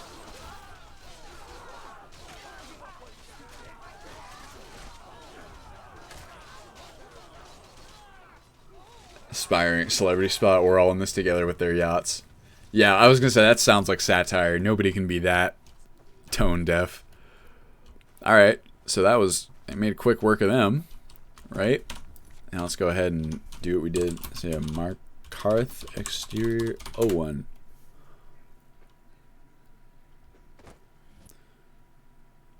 Boom. Freeze slash crash.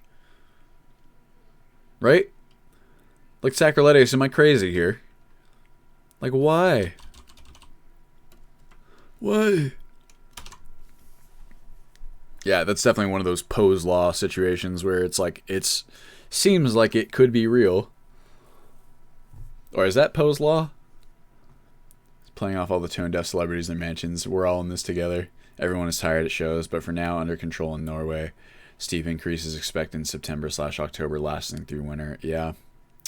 I mean, Liz and I think maybe it's also a bummer for me because it's like Liz and I didn't really have like a honeymoon after our wedding last year.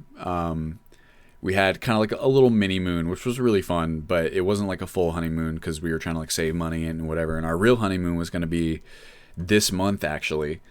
We were going to go to France, and like Liz has never been to France before, and she's always wanted to go. She speaks French, and we had like this whole trip planned out, and you know that's obviously not going to be happening now, so it's just a bit of a bummer. Once again, you know, I recognize maybe even that in and of itself is kind of like a privileged perspective. And I mean, once again, I don't mean to draw attention to my own issues when there's clearly more important things happening in the world. It's just, I think it's a bummer, you know? And like, I'd be lying if I pretended otherwise. Poe's Law is an adage of internet culture, stating that without a clear indicator of the author's intent, it is impossible to create a parody of extreme views so obviously exaggerated that it cannot be mistaken by some readers for a sincere expression of views being parodied. Alright, so that does apply. Yeah, just that feeling like Connor was saying, and then you guys were saying too. Like Finn, it's like I do feel like I should be getting enough sleep. Admittedly, the cats have been annoying this week, but I feel like I'm getting enough sleep, but still somehow I'm just like just tired. Why? Does it crash if you go through a door instead of COC? Let's find out, Hazard. That'll be our next test. Get out. Fucking Skyrim, you're killing me.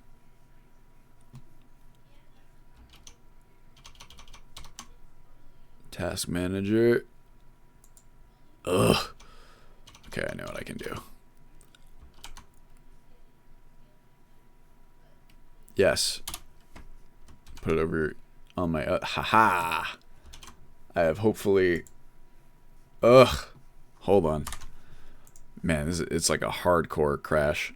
Task manager. There we go. This ought to do it. That'll do. End task. What a crash. Not even the BAT file helping. I know. Stop it. End. Please. Oh my god. I really crashed it now. Yeah, getting a sweet ass 102 FPS though, totally. To restart my computer most of the time. It's fucked. Come on. Please. Just end the program. Ugh. Yeah, I can't get it to stop. What the hell? Logging out and in also helps. Yo, doesn't that like close all my programs and stuff? Is that gonna like end my stream, or how does that go? I can't remember. Yeah, it would end the stream. Fuck, guys, we donked it. What do we do? Oof, it's not responding. Collapse? No, that's not what I want. All right, who's got some sick ideas here? Any computer whizzes in the chat? What can be done? Because we've got a real locked up Skyrim here. It's crap. Alt F4. Let's give it a shot. Ah. Nope. Yep, it does not. Not in my experience, anyway. Huh. Well, isn't this pleasant? Okay, think. Task manager doesn't work. BAT file doesn't work. Game is also tired of the quarantine. No kidding. It's just everyone's just throwing their hands up. Says, I'm done. I'm done with this. And to be fair, I play Skyrim under a lot of stress. It's probably one of the hardest workers that I've got. Ultimate crash. I wanted to ask you guys a question. So this is kind of like a weird one. Clicking the window repeatedly and Windows kills it. Well, why not? We can try, right? Click, click, click, click, click. I wanted to ask you guys, so what I've been thinking about doing lately for the sake of just like branding consistency and whatnot is kind of quote unquote rebranding Ultimate Skyrim to UltSky and just having that be like the official name for it so that it kind of doesn't get confused with other things, right? Like it would obviously still be short for Ultimate Skyrim, but just, you know, on all official materials and like video series and whatever, I just call it UltSky instead. What do you guys think of that idea? Do you think it doesn't matter? Do you think it's a good idea? Do you think it's a bad idea? What you think? I always like getting you guys feedback on stuff like that. This is driving me crazy. Come on, baby. Please. Just end. Let me see if there's a Rangda likes it. Maybe create a new desktop, move Task Manager to that. No, I have Task Manager on my second desktop. So I can see it. It's just not responding to the end task command, task kill command. I tried that. That's what this BAT file is supposed to do. But I mean, I suppose we can always try and do it manually. It's very likely you have to restart. Wonderful. So Rangda likes the idea of UltSky. Todd has claimed my computer. It belongs to him now. A necessary sacrifice, of course. Where's my... Okay, now I gotta get command over. Yes, okay. UltSky sounds cool. Oh, Todd. So, alright, Connor, you're the expert. Task kill. What's the... Okay. Oh, thank you, Finn. I am Skyrim. Whoa. Skyrim se.exe f. Dude, it worked. Well, then why didn't the BAT file work? Oh, you guys are brilliant. There we go, guys. We did it. Wow. Yeah, I'm pretty sure it is. At least I thought it was. Let's see. The evil has been defeated. Truly, this is the real evil of Skyrim. I don't know. I mean, here, where do I have the BAT file? I think it's in my assets. UltSky. Now it's branding. It'd be like development. Go. Dev. Oh, you guys want to see some cool? Check this out. Some cool art. Oh, it's a little tiny. I almost wanted to get something like this from, or as a tattoo. If you guys have never played Celeste before, I very strongly recommend it. Lycan is unique mod in the pack. It's a texture mod that models some of the unique items in the game. It's not in the pack yet, Lycan, but I do believe I have it as a download. It's like one of those future edition type things. Uniques? If not, I definitely meant to... Oh, I don't have it yet. Okay, well, let's grab it, just so I remember. I use my download folder as like a repository. I thought I downloaded this. For things that I want to add. Wow. Wow, that looks really fucking good. Was that gold brand?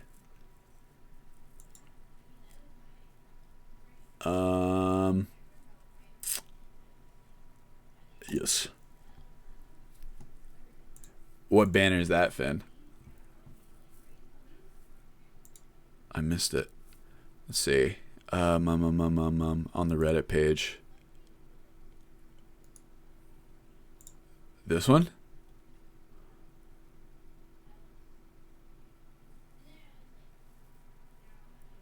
My God, what?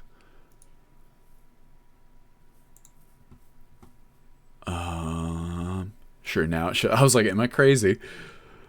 Okay, so I got that. And then, also, Sacriletus, if you're still there. Any ideas? Oh, we wanted to check the log for NetScript Framework. Would that show up in here? Crash. Log.txt.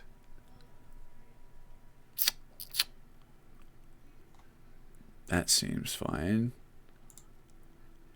Nothing in crash. Maybe an overwrite, perhaps.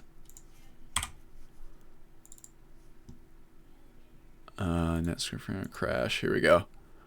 619.04.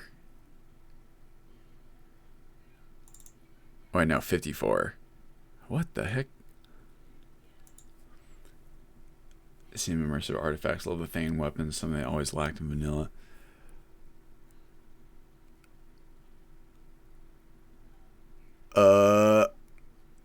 Okay. Sacriletus, any ability to make heads or tails of this? Because I certainly don't. Executing hooks, game plugins 254.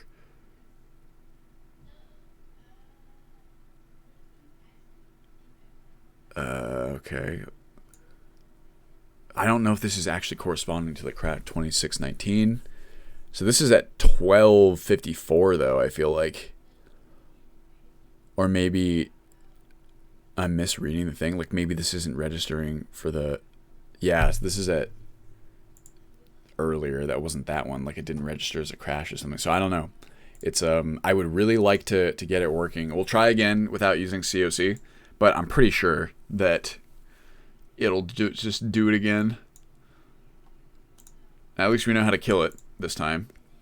Maybe Papyrus. I feel like the Papyrus logs are always like so bad. But we can try. Do I have Papyrus logging enabled? God, it's been so long. I don't even know how to do this. Papyrus. Here we go. Enable logging 1. Sure, why not? Let's try it out. Run. This is the sounds I like to make to entertain myself. Papyrus log resolving crashes if there are any stack overflows. So, like, any ideas on what we might be seeing here, Sacriletus? Are you able to get more than like 100 combatants working in your game? Because I remember we were talking about large battles one time. I defer to you. Oh, I'm burping and it tastes like Liz made these muffins. They're delicious. They're like health muffins too. Comparatively. Kaindu, hey, Hotham sent me over. Wanted to thank you for all the work you do. Was so psyched to finally have a stable mod list. Thank you very much, Kaindu. Kaindu, am I pronouncing that correctly? I really appreciate it. Ow. Oh, and then after this, we'll take a look at Finn's MVP suggestion. Oh, hold on. We'll stand up for a little bit, everybody. Ow. Whoa. Does anyone need an extra, very old Chromebook? Because I got one for you, if you do. I was just going to give it to, like, Goodwill. Haha, Desco Burr. Well, it depends on your setup. There's no 100% solution for it. Dang. That stinks, because when it comes to creating a mod list that needs to be, 100% or as close to 100% replicable as possible, maybe just Skyrim's not built for it. You know what I mean? Sometimes we just gotta accept that. Load. But I want to be able to blow up cabbages, Is that so much to ask? I should be able to load this old save, right? Yes, Kavar. The dedication to UltSky's ability for any casual to install such as I is awesome. Thank you, Rajare. That is a big focus. It's kind of my goal. I would like to bring it to as many people as possible, Through the easiest... Okay. Through the easiest installation possible. Whoop! I couldn't jump. That was supposed to be a jump. You're very welcome. Thank you for playing. Okay. Why don't we just try doing it here? Because we haven't, like, COC'd anywhere or anything like that. And sometimes using COC to transfer cells does cause some weirdness. Help. Imperial Soldier. Player.place at me. You got any Oni Plays fans here in chat, by chance? Which one did we do last time? I guess they're different every time, aren't they? Because they're generated at runtime. It's not always as easy to fix crashes. Yeah, not like this. Not crashes of this sort. FF00B6A. Give me like frickin' like 50 of them. Whoa! Don't tell me to join the Legion. Oh wait, shit. That's right, because these guys are Stormcloak aligned. Yeah, let's call in some backup. Player.place at me. If you don't play the game, you don't have to fix crashes. Tabs forehead. It's true. Shouldn't that be showing up as an emoji for me? Or does frickin' OBS not use, like, better Twitch TV? I thought it did, but you know what?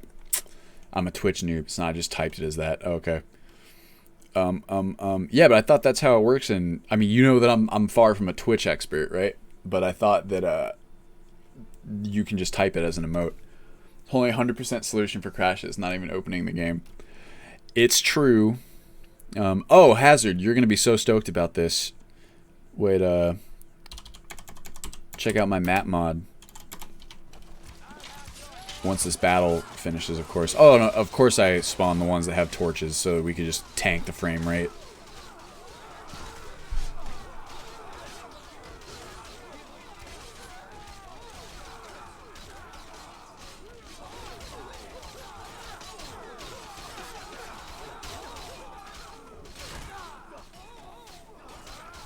You hear someone just... Oh, Jesus. Yeah, that's really killing it. It's got to be the torches. Alright, look this way. Oh, look. So much better. Alright, now let's walk inside Villemeyer Inn. That worked, right?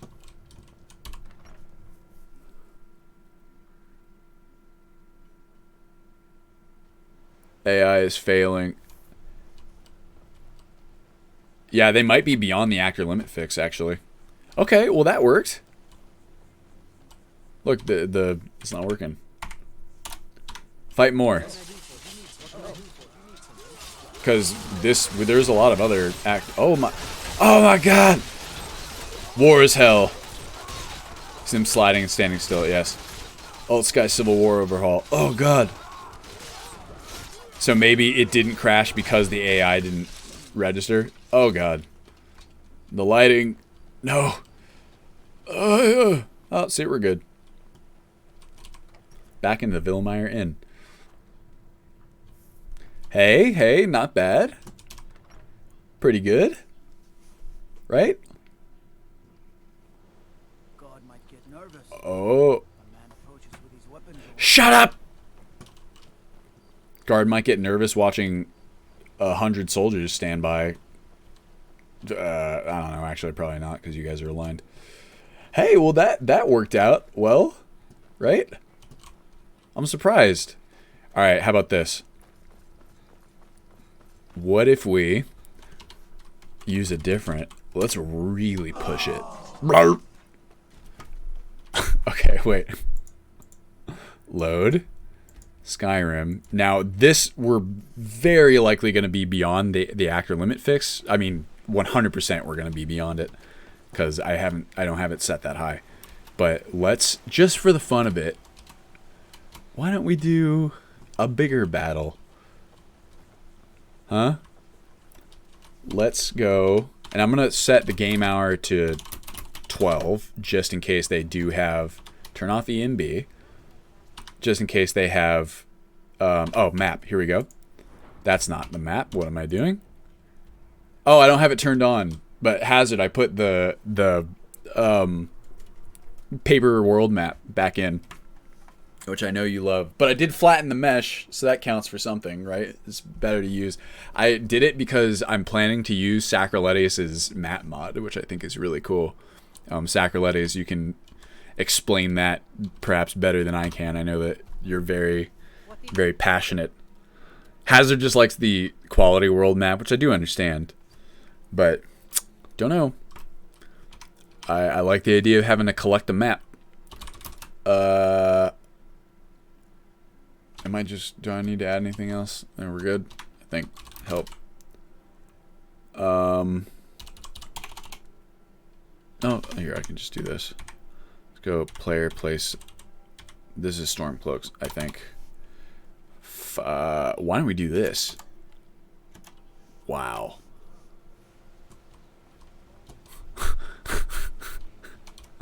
You got it. Oh my god.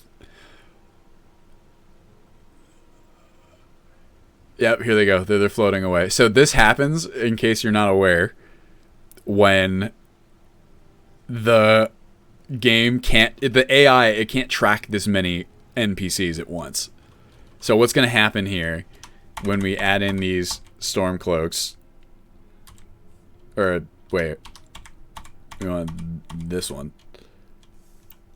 You can use any map texture with my mod helps to have a map. It's true, Sacrilegius. So I could use quality world map if I wanted to. I just feel like it makes the most sense to have paper world map if the whole idea is that I have a physical map that I have purchased. So I actually don't know if any of them will fight. Because they are all beyond the... Oh, God. Oh, well, here they go. Oh, my God. Now this is... Kandu, thank you for the subscribe. Much appreciated. This, truly, this is the gameplay that we all demand. Oh my god. Just let me out. Let me out. Oh, I'm like legitimately like feeling claustrophobic here. Ugh. Oh, thank god. Let's take a look and see what this looks like. You got it. It's all good. I'm at 4 frames per second. Wow. This is Skyrim. Pretty immersive.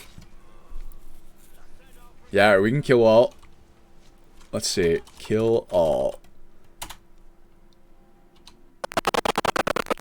Oh! Ow!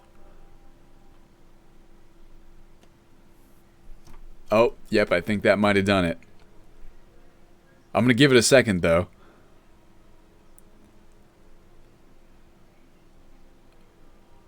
Did we freeze it? I think we might have pushed it a bit beyond its limits.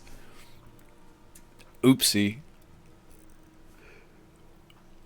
Okay, well, how about this? Let's try it. Let's turn the actor limit fix up to like 2,000. Or does it have to be some variation of like a hexadecimal safe? Okay, so I think we killed the game, everyone. Major English, yes he did. He says oopsie, but my face says mwahaha. I do, it's fun to push it to the limit, like the song says. Okay, so now let's see what happens when I try and use the BAT close file. So here's what we're going to do. We're going to look at Finn's MVP description. And then we're going to... Oh, Sacrilegius explain it. Use... oh, yes. Well, so, yeah, long and short is that you have to purchase maps, or else you don't have a map to look at.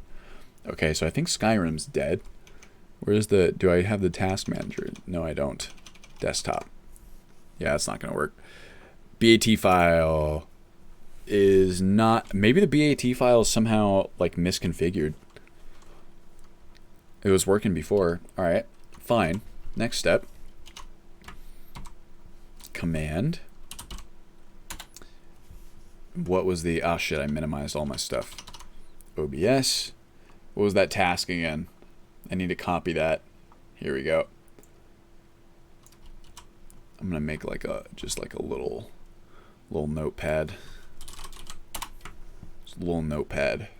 And save the command. Where is the notepad? Here it is. Paste. Where's my command prompt? Paste. Yes.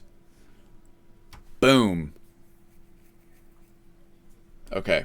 Now I'm also gonna close this.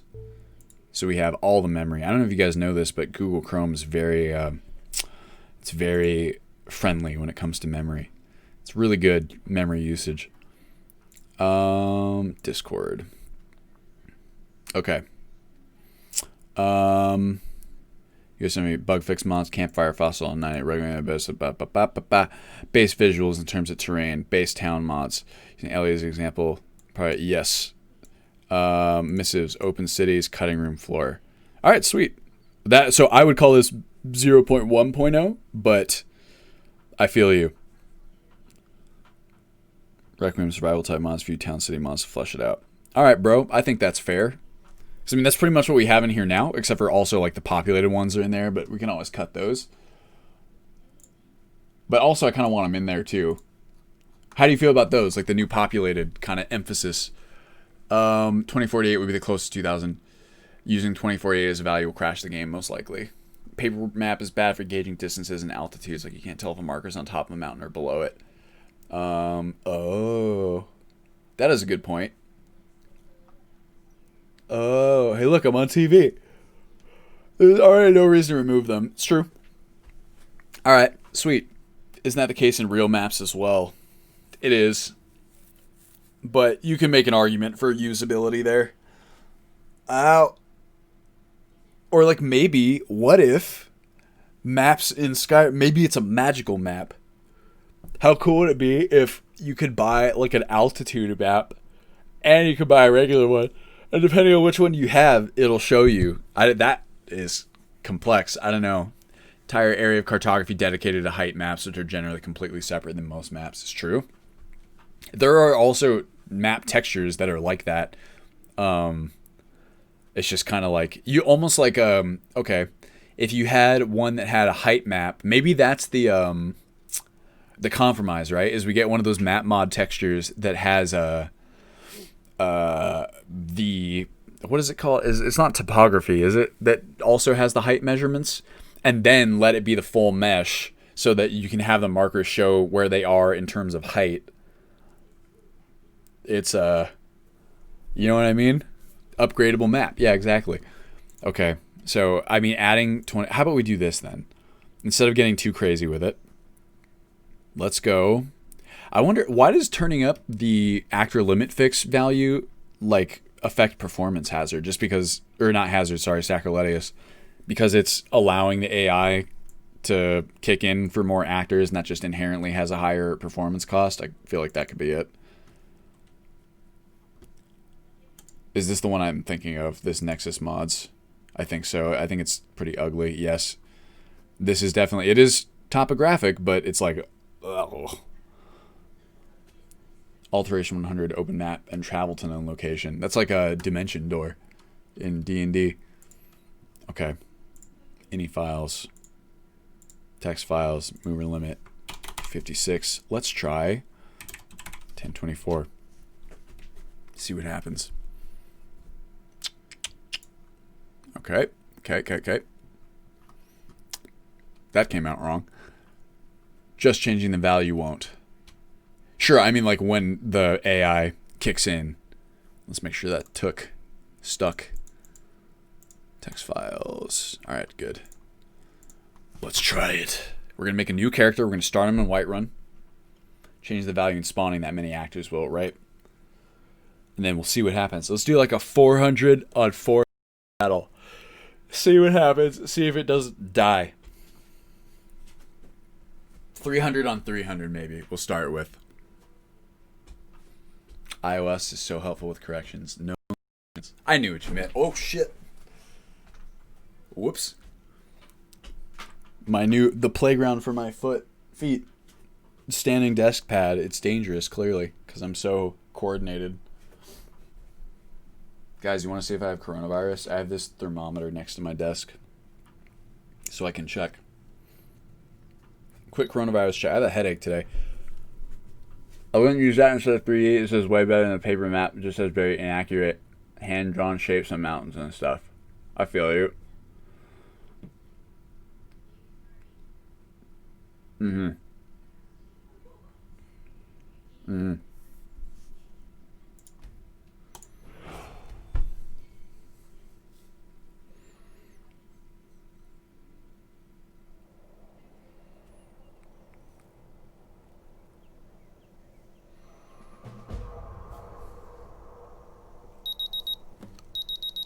You guys want to guess? Guess my temperature. Mark and recall spell like in Morrowind. Requiem has that. Blame Bethesda for the hand-drawn thing. 50? Okay, this is in Fahrenheit, just to be clear. 101.4. 69. Clever. 98.6. Any other guesses? 97. 11. That was... Wow, Hazard got it right on the dot. How did he manage that? 420. Hell yeah, bruh. 95.6. I guess I run cold. I'm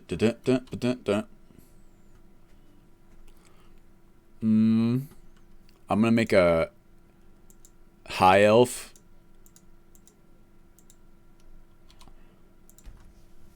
I call them XX 420. Blaze it. XX. Uh-oh. Why is my frame rate tanking? Or my stream frames tanking? Guys, I'm saving up for... I'm trying to sell my second computer that I used to use for streaming just because it's kind of wonky with Skyrim anyway. And I don't know if you guys know this. That's mostly what I stream. So I was going to try and sell it and recoup some money and then use that to upgrade my computer for streaming, right? Yeah, it's I don't know. My temperature is usually pretty low like that. I don't know what the deal is. Ow. That's... Oh, actually, this is a good spot to start. Let's make a save. System. Say... Oops. Okay. Quick save is fine, I guess. True reflection of the elven supremacy of the Aldmeri Dominion. It's true. This is a good battlefield. Okay. Help Imperial Soldier. Clear it up. Place of me. FF000CB6. What are we going to do? 300 at first, right? Blam. Yeah. Your helmets are dumb. I'm not going to join you. Come on. Come on. So we're already at 16 frames per second. 15. 16. Because the AI is still registering. It's like a weird slow liquid. Like a viscous liquid. Because they're all kind of trying to occupy the same space in terms of physics. Doesn't fast travel have the same issue as Mark and Recall? Yeah, but Sacrilegious, no Requiem players use fast travel. That's anathema. FF. Oh, I know. Help. So, also, yeah, Mark and Recall, there's no time spent. Expenditure. What am I doing? FF000C28. 300. Alright, guys, we ready? Here it goes. Ah! Oh. Here we go. Oh, geez. Doesn't the Stormcloak's fighting? Doesn't quite look like it. They should be. Wow.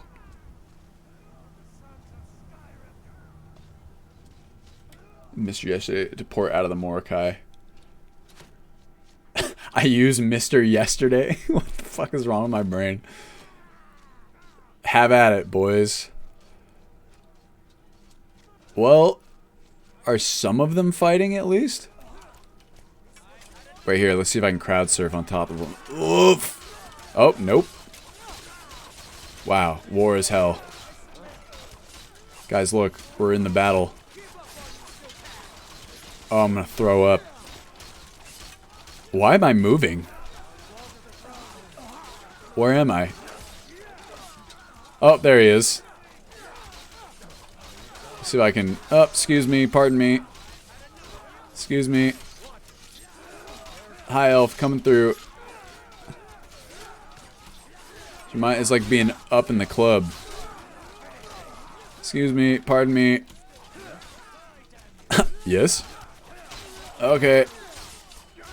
Excuse me. Oh, yeah. Wait, Hazard, what were the... Oh my god, we're gonna break the game so hard. Okay, before I Fusro Da them, let me go to an interior cell to see if it crashes. Excuse me. Pardon me. Just, let me just, get by you there. Oop. Oop, let me, Oh god. Hoi! Oh, can't sprint while jumping. Jump while sprinting, rather. Come on. Oop, let me just slip by you there.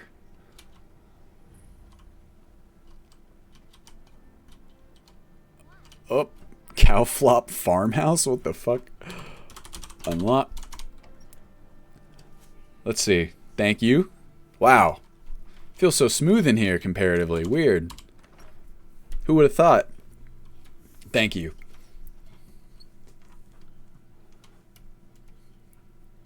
Well, okay, so when loading normally into these... Oh my god, the Battle of Rorikstead. When loading into these cells, it does seem to work well enough. So something about COC maybe. 13E22. Because I thought that it should be fine. So I'm glad to see that it is. I mean, granted, we're probably not going to have something like this ever be viable, but it's, you know, at least it's not like crashing the game. Knock on wood. Teach word. And then 3, and then 4. And then unlock word. 3, 2. Sweet. This is gonna be a bad idea. Shut up, Ennis. Uh-oh. Looks like the physics are freaking out, at least a little bit. Alright, guys. Oh, the frame rate, it's seriously making me sick.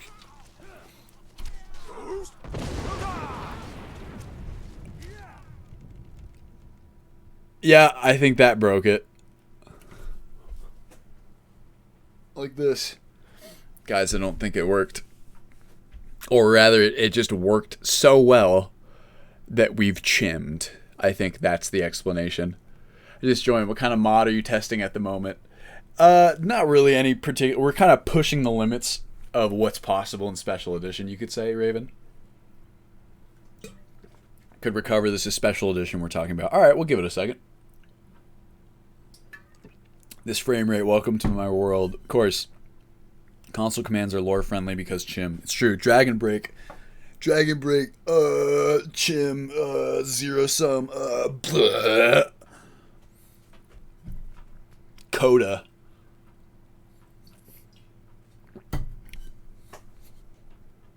Come on. Who's a good boy? You can do it. Come on. Guys, I don't think it's gonna work. I think it's not gonna work. So, curiosity, what are you seeking to discover with this? Really, I just wanted to see Kane do, like, so I had been fucking around with populated mods. I think it's a big part of kind of the gameplay that I'm going for.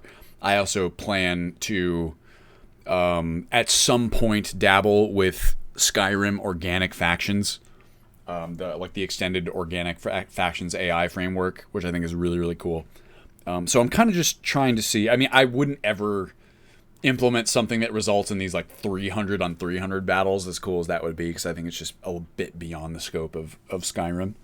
But I wanted to see kind of if I could get away with even like a 30 on 30 battle, right? Which actually does work well enough. You know, the frame rate's fine and the AI works well with actor limit fix. And I was just experiencing problems with freezing, like whenever I had that many actors or objects on screen at once. I was trying to figure out if there was a way around it, because it was happening even when I had like no mods installed. As it seems, and this was a good idea on Hazard's part, it seems from the testing here that actually we are able to load into and out of other cells just fine, at least with this limited testing, as long as I'm not using the COC command to teleport myself around. That also, it's funny because there have been other issues with COC that are not replicated when you actually just move around the world as you're intended to. I remember it was like a weird one. Maybe double 2048 Ti might have worked, or a NASA mainframe computer, maybe. 50 versus 50 I would call an okay compromise. More is nice, of course. 50 versus 50 is okay, I guess. I agree. And I mean, you know, Skyrim scale, like it doesn't feel like a huge place anyway. So a 50v50 I think is pretty cool, and it's doable. Wonder if it would be an issue with M and R then. Mark and Recall. Does Mark and Recall work via COC, Finn? Because it might be. Sacrilegious have actually been thinking about dragon breaks to make both Beyond Reach and Beyond Skyrim Iliac Bay work in my game. You could. Es possible. I think dragon breaks are stupid. It's just like it's fine. I mean, they have tried to like integrate it as part of the world and whatever, but it just seems very transparently like a retcon. And just trying to find a way to justify it in universe, you know? Hand wavy explanations for things are dumb to me. Yes. Yeah, Coda makes it canon, I'm sure. You know, I didn't know until like yesterday that Coda is like a term for like an end of episode. It's like the cold open, right? But it's like a cold close. If I could ask this as a stability question, trying to learn a bit more about modding, why didn't you include a religion mod, Winter Sun, Immersive Divine Blessings, just for preference, or can that cause instability? It's absolutely not any more unstable than any other type of mod can do. The only reason we haven't included one on LE, we did for a while, and it worked well enough, but I wanted to switch over to Winter Sun, and so it's just a matter of kind of getting it in there. But instability is more related to what a mod does and how it does it, right? There's several ways that you can cause instability. Generally speaking, a big one is number of NPCs. That's unstable. LE is a little bit different, of course, but LE especially, adding a bunch of stuff. The game doesn't like it. The 64-bit architecture of Special Edition is much, much better for handling resources. And it allows for a lot more objects, a lot more NPCs to be on screen at once without completely tanking the game. The idea of, for example, a 50v50 battle is just something that really you can't do on Legendary Edition, or if you could, it's really going to kill the frame rate for the vast majority of players, no matter how powerful their hardware is. But it's something that's possible on Special Edition. Other instability is caused by errors, unresolved errors in your load order, which an error, for quick reference, is anytime a plugin is trying to call a reference that doesn't exist for whatever reason. That can cause crashes. A big source of crashes is corrupted meshes. That's a good way to just immediately crash your game. Although, once again, Special Edition is by and large a lot more stable than Legendary Edition, even when it comes to stuff like I just mentioned.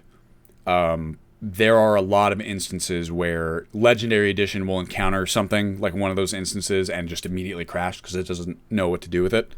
And Special Edition, I think, is a lot more forgiving with my testing, my anecdotal experience. Papyrus move to function is different from COC and safer. I know that COC skips all sorts of things that normally happen during loading screens. Gotcha. Cool. That's good to know. Do you think they will make the stuff that happened in Skyrim a dragon break type of thing, so they won't have to make a decision about who won the war or if the Emperor died? What I think is good. I think the Emperor dying will be canon. I think that the Civil War is a more interesting question. I bet you that like they'll pull some shit where like it's unclear who won the Civil War, but then it ends up not mattering anyway, so that, you know, both can be canon at the same time, but not quite using a dragon break, but then something else happens that kind of like nullifies the importance of it. Or like we're far enough in the future that like there's conflicting records of like who won the war, like depending on who you ask, like that kind of thing. I really wish that like I wish that game, like the sequels canonically didn't just always go like further in, like I get the appeal but it's like every single, you know, mainline game the Elder Scrolls series has been sequential, right? So like Morrowind takes place after Daggerfall, Oblivion takes place after Morrowind, Skyrim takes place after Oblivion, and probably TES 6 is going to take place after Skyrim. To me, it's really limiting, because there's just like so many interesting things that happen at the same time across, you know, Tamriel's a big place, so I don't know. It's I think at the very, like, I would so much rather have a game that's set in Hammerfell during the war, right? I think that would be so much more interesting to explore, and you already have these kind of pre-established like factions and stuff that would be interesting to mess around with. Just my take. Yeah, I guess then there's ESO, but like ESO is weird. It's hard to factor into the canon at all, in my mind. Really super psyched to try out your SE UltSky, and yes, texture problems are why I dropped everything and just grabbed Ultimate Skyrim. So yeah, that's another good way to add instability. I didn't mention this, but just overloading your game, like VRAM, things of that nature. It's different than just adding a bunch of actors and objects and things like that. Also, I think safe to say, guys, that we've broken the game. I don't think it's coming back. Let me get an F in chat. Starfield is just like TES 21, maybe. ESO is every much as canon as the mainline TES games. I know that's true. It's just weird. And I don't know. It's just whatever. MMOs are weird. I'm not a fan. I think the Imperials are winning that one. Maybe. I think if we had to go Imperials versus Stormcloaks, probably. I think you're probably right. It'll be interesting to see. And you know, sometimes they surprise us, so I could be wrong. Who knows? We will see. I will bet, though, that Elder Scrolls 6 will be sequentially after. In keeping with tradition. Oh. Okay, where's our... Hold up. Come on. Come on. Give me my command prompt. Boom. I'm so glad that we got that working. Thank you, Finn and Hazard. All right. Well, hey, Moonlamb, how you doing? You said maybe there would be an event to overcome the importance of the war. Probably something like Alduin summoning an army of dragons. Yeah, or just something else that nullifies the... Like, maybe an easy one would be like the fact that Alduin came up and the Dragonborn, you know, went to fight him. Like, isn't even in the main quest, like, the point in which you know, set, like, an armistice to the war. Like, maybe just canon, they'll be like... The Imperials and the Stormcloaks were fighting, like, until the Dragon Crisis, and then the Dragon Crisis, everyone was like, oh shit, like, this is clearly an issue, like, big deal, bigger deal. And so then everyone kind of shifted to focus on that, and then maybe they just, like, didn't keep fighting or something after that. Oblivion was, what, 20 years before Skyrim? It's a bit longer, yeah, it's like 200. Maybe even more. Because you had, here, like, Skyrim takes place in, like, the 4th era, 5th era, 200, whatever it is. Oh yeah, 4th era, 201. Oblivion Crisis is the end of the 3rd era, so it's like 200 years before. Sheogorath turns everyone into cheese. When was Morrowind? Morrowind was... The gap between Morrowind and Oblivion was not as long as the gap between Oblivion and Skyrim, I believe. Let me double check that. Morrowind... Timeliner. No, events of Morrowind. Ash Vampires Awaken. Battlespire, Arena, Daggerfall, Morrowind. Yeah, 4th era, 427. And yeah, Oblivion is like, what, 5 years after that? So very close. And then there's 200 years. That's kind of crazy, actually. 6 years later. I looked at a bunch of this stuff when I was putting together. I actually used this exact map for my season 2 intro. Some of the animation that we did there. I want to see houses made out of dragon skin and bones. I mean, you can still have that. I imagine that we'll see something like that, you know? I mean, hell, there's even stuff like that in Skyrim from before, like Dragon's Reach, right? Imperials have a lot more bodies to throw at the problem than the Stormcloaks do, to say nothing of the fact that according to Fluff, the hardline knows that the Stormcloaks pull distrustful magic. The only question is, does the Empire care enough to throw the bodies of the problem, then deal with a likely guerrilla warfare after they inevitably win? Oh, yeah. That was a good intro. Thank you, Hazard. Appreciate it. If we're going to Disney, Lydia will have to skip through while singing and summon birds. Of course, Arena, Daggerfall, Morrowind, Oblivion, Uriel, Septim's Lifetime, Skyrim's. It's actually kind of crazy that Skyrim was such a time departure in that way. Although I guess relative to the age of the world, it's not huge. First era begins with King Epliar founds the Cameron dynasty. Who cares? Who cares? It actually is pretty good, though. Well, yeah, so I think that's a pretty good showing, hopefully, of the basic kind of build that we got going here.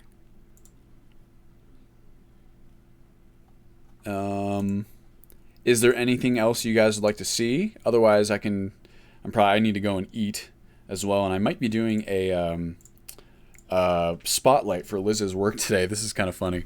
So, like, Liz's company, they like to do this thing where, like, every Friday they'll have a different employee do a sort of spotlight, either on like a hobby that an employee has in the meantime, or just like an interest that they have, or maybe like a side hustle that they run. And they were actually asking me to talk about Ultimate Skyrim and just kind of like, you know, the quote unquote business that we've created here. So I thought that was going to be pretty funny. I wanted to take some time to prepare for that and maybe get some materials set up, just to kind of explain what it is. It's like, it's a very weird thing to explain. It's like, yeah, you know, I work on a game. It's like, it's a mod. It's like derivative of an existing game. And it's like an amalgam of, you know, just many different, it's like a collectivist approach to like game design, I guess. And like, I don't sell it directly. I just have like people who like support me to do it. It's kind of like a weird bohemian, atypical business, if you can even call it that. So I thought that might be fun to explain. But I mean, we're seeing more and more stuff like that, right? In business across the world, you know, as the barrier breaks down between content creators and the consumers who consume the content, we start to see a lot more direct funding of projects that maybe couldn't have acquired funding in previous years before platforms like Patreon and the internet existed. So weird. Maybe that's what I'll tell them. My Altmer Nerevarine should be an active part then. Head of House Telvanni should have blown the pesky Argonian invasion sky high. If only. Just tell the Karens you make a video game scrapbook and random people online pay you to watch and play. That's actually not a terrible analogy. Just like I mashed together different pieces.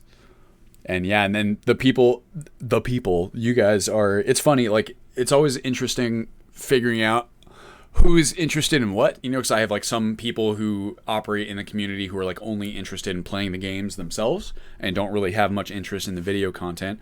I have people who are only interested in the video content.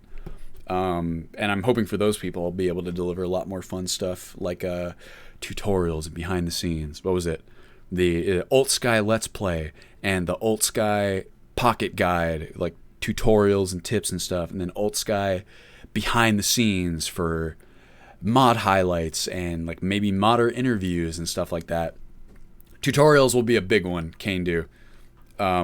We've been talking a lot, not only about tutorials, you know, like through videos like that, like tips and tricks for like staying warm in Ultimate Skyrim that just like show off maybe features that you wouldn't know about, but we have we're trying really hard to include more diegetic tutorials like in the actual game itself, so you don't have to use those kind of extracurricular videos to learn how to play. you'll get some instruction at the very least, like in the actual game. Or thinking about tying that into like the new character starting options. So like if you have a background as a blacksmith or a background as a trader or background as a bounty hunter or something, you kind of get like maybe some in-game resources that help push you in the direction of, it's kind of like the system assumes that if you chose a bounty hunter, you're probably interested in bounty hunting. So it will give you some kind of little nudges towards like, here's what you can do to be a bounty hunter. Like, here's some kind of tertiary mechanics that like might make your life easier, or blah, blah, blah, blah, blah. Do you ever get to play Skyrim for fun anymore? Sort of, engine nerd. Not really, not in the traditional sense. I do really enjoy the modding, as Sacroletia says, and I would really like to play it one day. It's just that like in my head, I have all these ideas for systems that I kind of want to be in the game before I really want to sit down and play it, right? So for me, the real, it's like I want to get it to this point where I'd call it like 1.0, and then I can really play it. And the Let's Plays kind of give me an opportunity to do that too, where I get to play it more for fun. We metagame for fun, sort of. I try to avoid metagaming as much as possible. I have the most fun when I am able to craft a character, or like really step into the role of a character, do things that character would do, and when I'm incentivized by the world and by the systems to behave in that way, right? So that's why I've been spending so much time kind of theory crafting these new leveling systems and, just things that kind of incentivize role play within the actual game mechanics themselves. Yeah, I call it the marriage of role playing and what was the other word that I used to use? Marriage of role play and gameplay, right? Where like the two should feed each other. You should be encouraged to role play by the gameplay, and the gameplay should be suited for role playing, I guess you would say. That's kind of my one of my main philosophies for UltSky in general. Alan says, how many subs do you have on Twitch? I don't know. Let's find out. Meta character builds. I mean, some people like to do that stuff because sometimes it's, like I get it. Like with every game, every series of systems, there is going to be a path of most efficiency, I think. Ideally, you get to kind of switch that up as much as possible. Or have different challenges based on your build, right? Or like different things that your build excels at and is not great at. So that's a way that I like to do it. But for a lot of people, a lot of fun is derived from figuring out that efficiency path. Like what's the most efficient way to kill or to make money or to do whatever it is you're trying to do? What's the most efficient way to take down Alduin and beat the main quest? Or like the fastest way to beat the Thieves Guild or whatever. Let's go Twitch.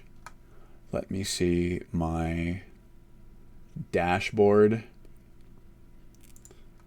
Let me see. Uh-oh, there I am. Creator dashboard. I think it shows on here, right? Pause. I have 28 subscribers and 471 followers. The fastest way, console command kill. Yes, of course.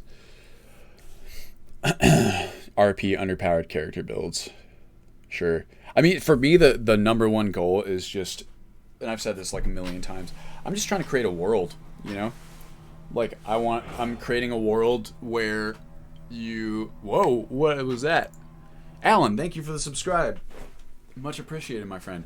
I'm just trying to create a world that feels real and then just let players, go nuts within it. Sacroletius, thank you for the subscribe.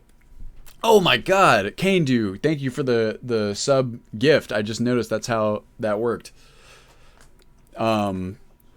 Yes, for me, I agree with Sacroletius. The subscribe, Jesus, my brain is melting. The world is more important than the character, at least to start with. Or the world is, how should I put this? The character is the most important part to me, but the characterization comes from having the character exist in the world. The world should present interesting scenarios that encourage characterization. I think fundamentally, you know, role-playing games for me are at their strongest when they are encouraging characterization, when they attach you to your character, and when they give your character interesting ways to develop by virtue of how the world works. You know what I mean? Thank you, Rockwell, for the subscribe. Jeez, you guys are nuts. Hype train incoming. I don't quite know how that works again, but you have a limited time to earn exclusive emotes. Oh my god. Nuts. Sub, gift, or use bits to get to the next level. Crazy. I have the memory of a goldfish with dementia, TBH.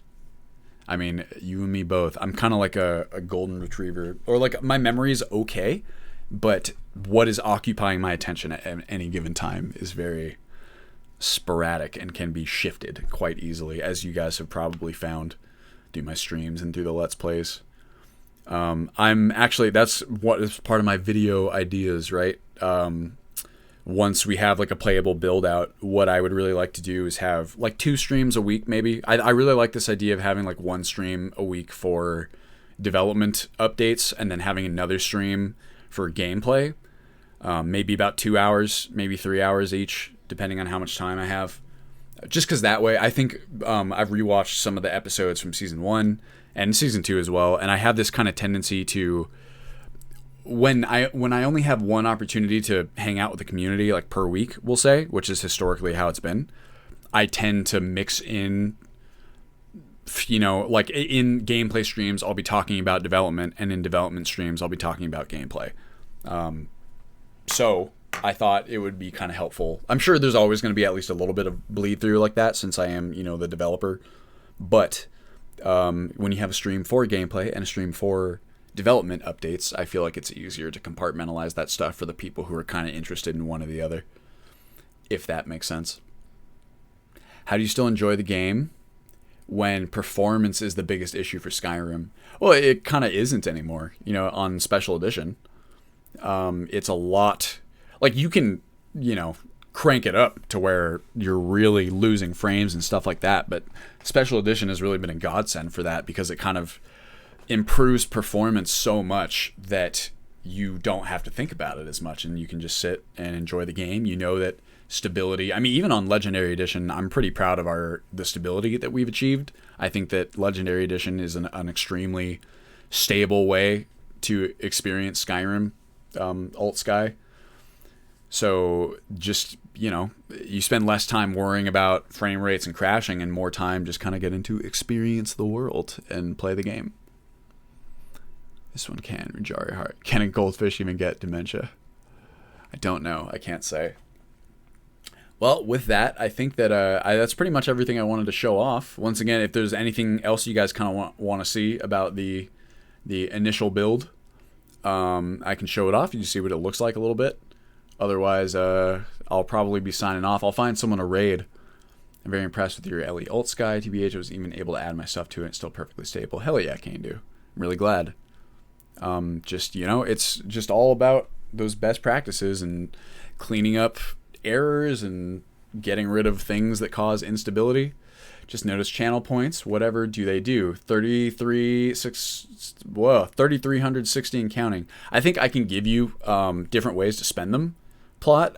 Like, once I start doing gameplay streams again, when we have like a released build, I'm planning to do all kinds of fun stuff, like letting subs. Like, I'm probably going to let everyone vote on, like, character decisions. You know, like, what kind of character do we make? Like, when, you know, a character dies or something, we roll a new one. It's like, what race? Like, what background? What kind of focus and stuff like that.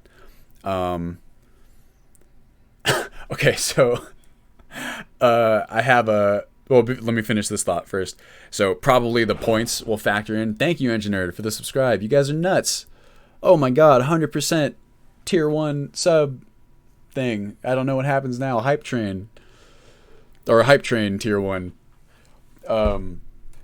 The points will likely be incorporated into you being able to, like, I've seen people do, you know, like, you can spin a wheel to impact what's going on in the game, or so on and so forth.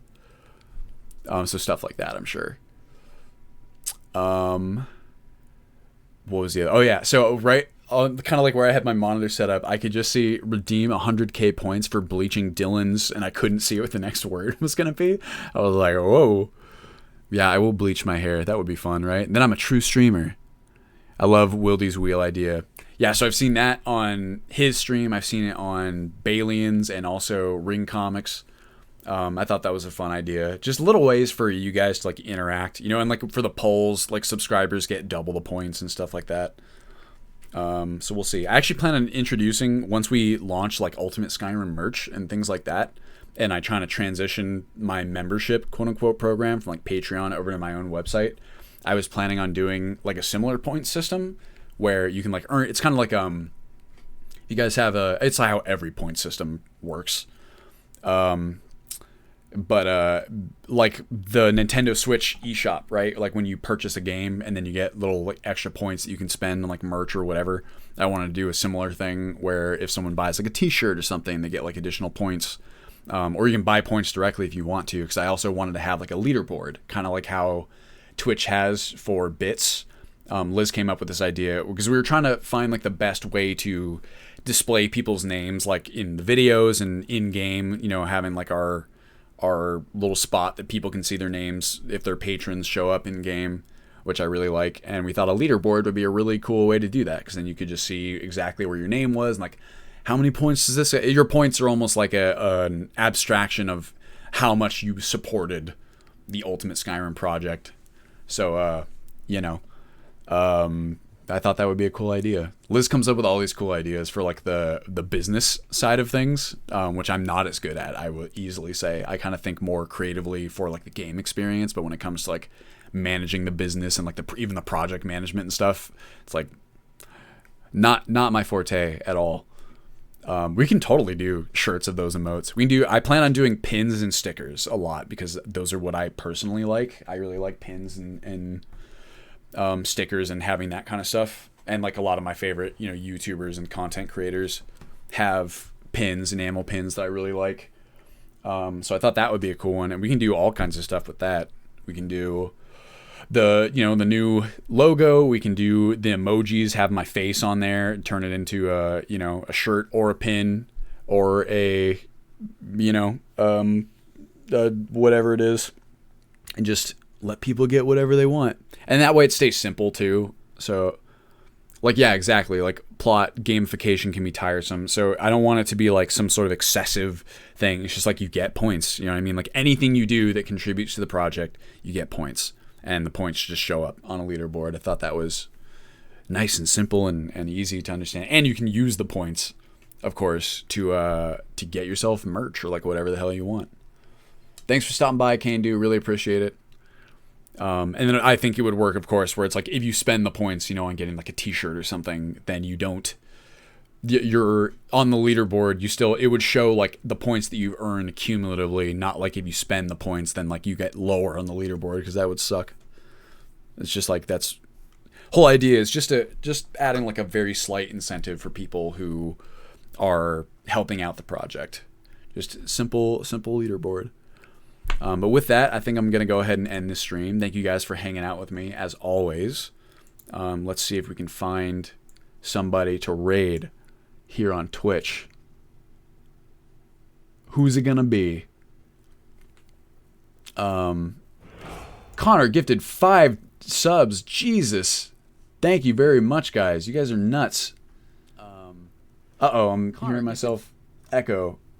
Jesus. Very, very kind of you. Okay, oh my god.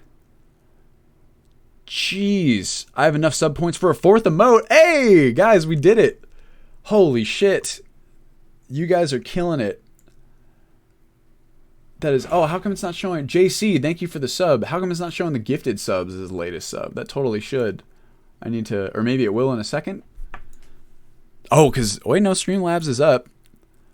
I don't know. I'll figure that out. I got time to do it now.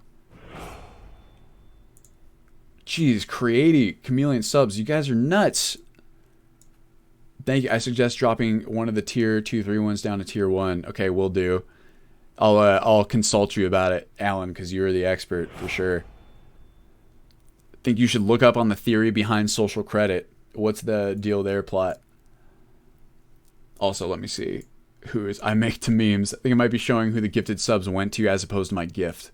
Oh. Maybe. I'll take a look at it, because now there's Prince Wolfchild. Thank you very much for the sub. It's really, really kind of you guys. I really appreciate it. And let me see.